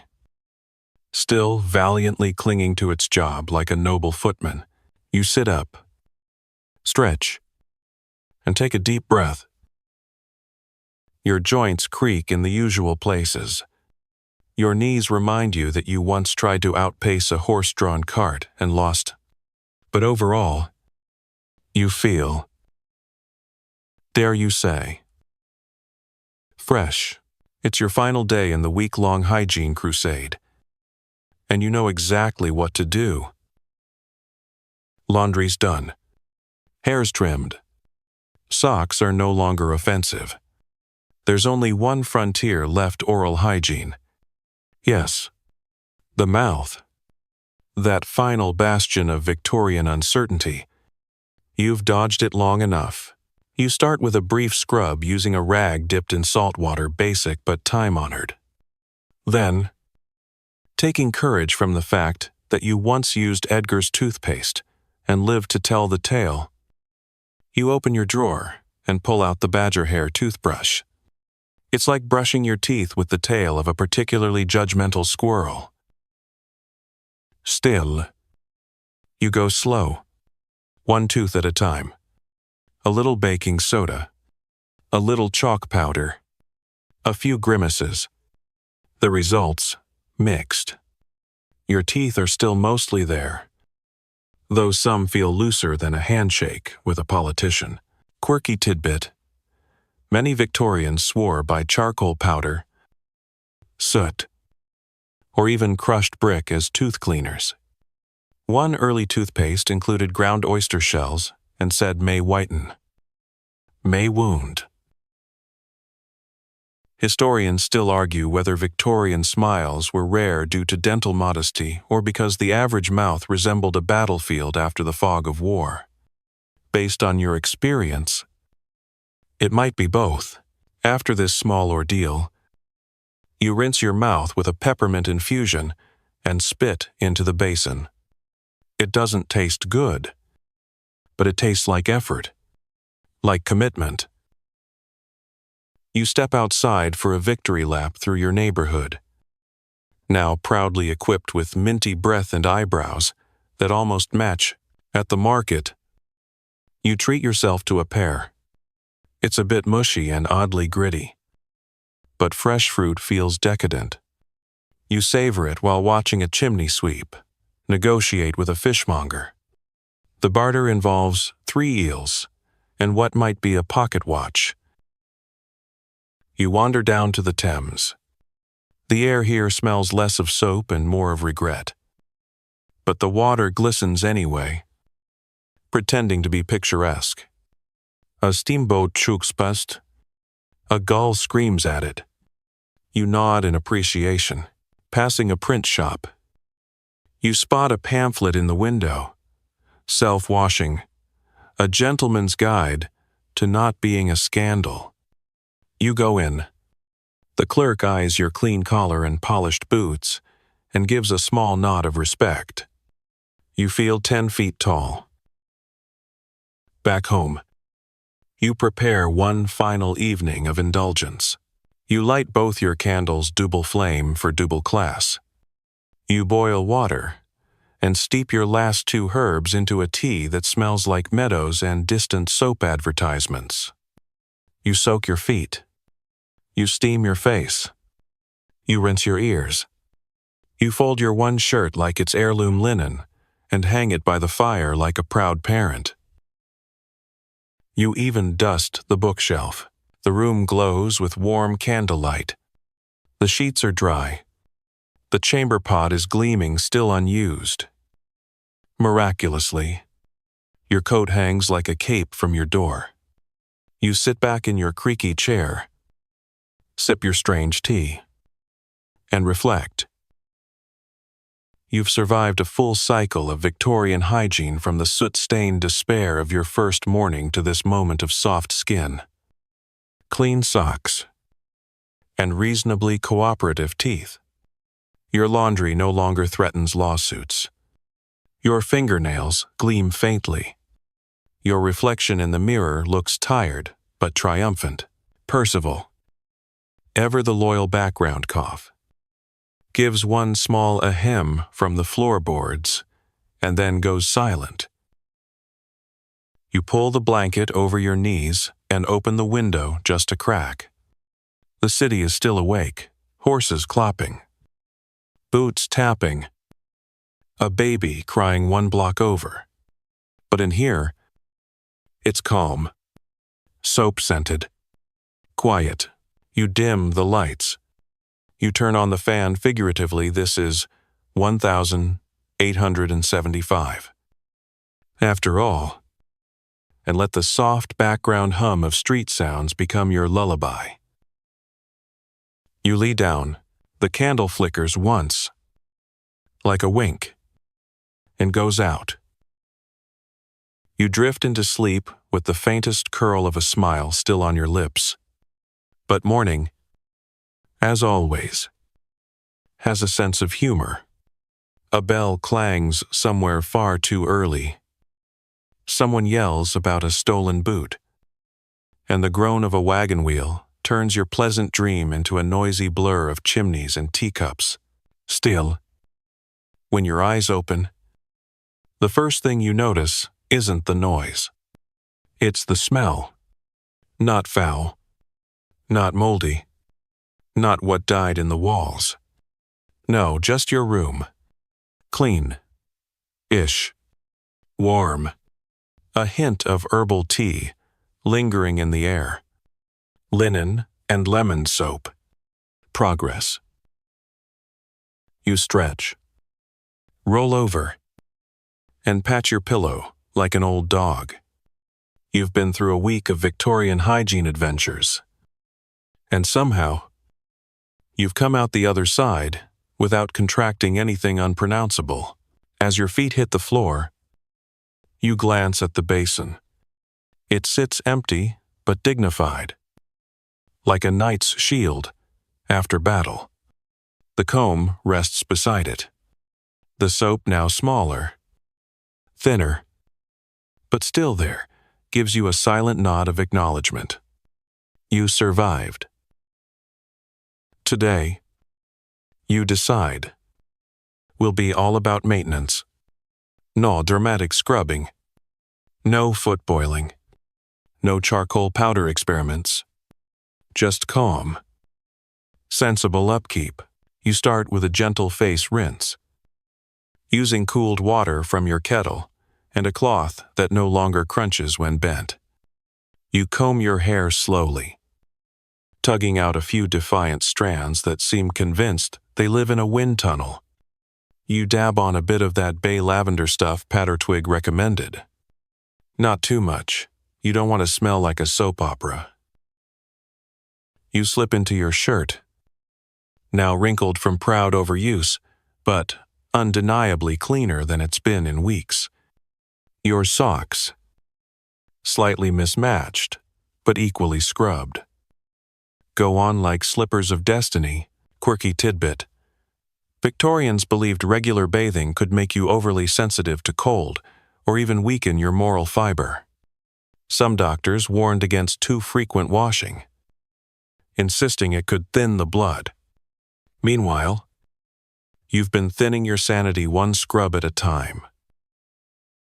Historians still argue whether the surge in Victorian cleanliness was born of science or simply a reaction to the sheer trauma of the 18th century's bodily negligence. Either way, it's hard to deny the oddly satisfying pride in having well-scrubbed toenails.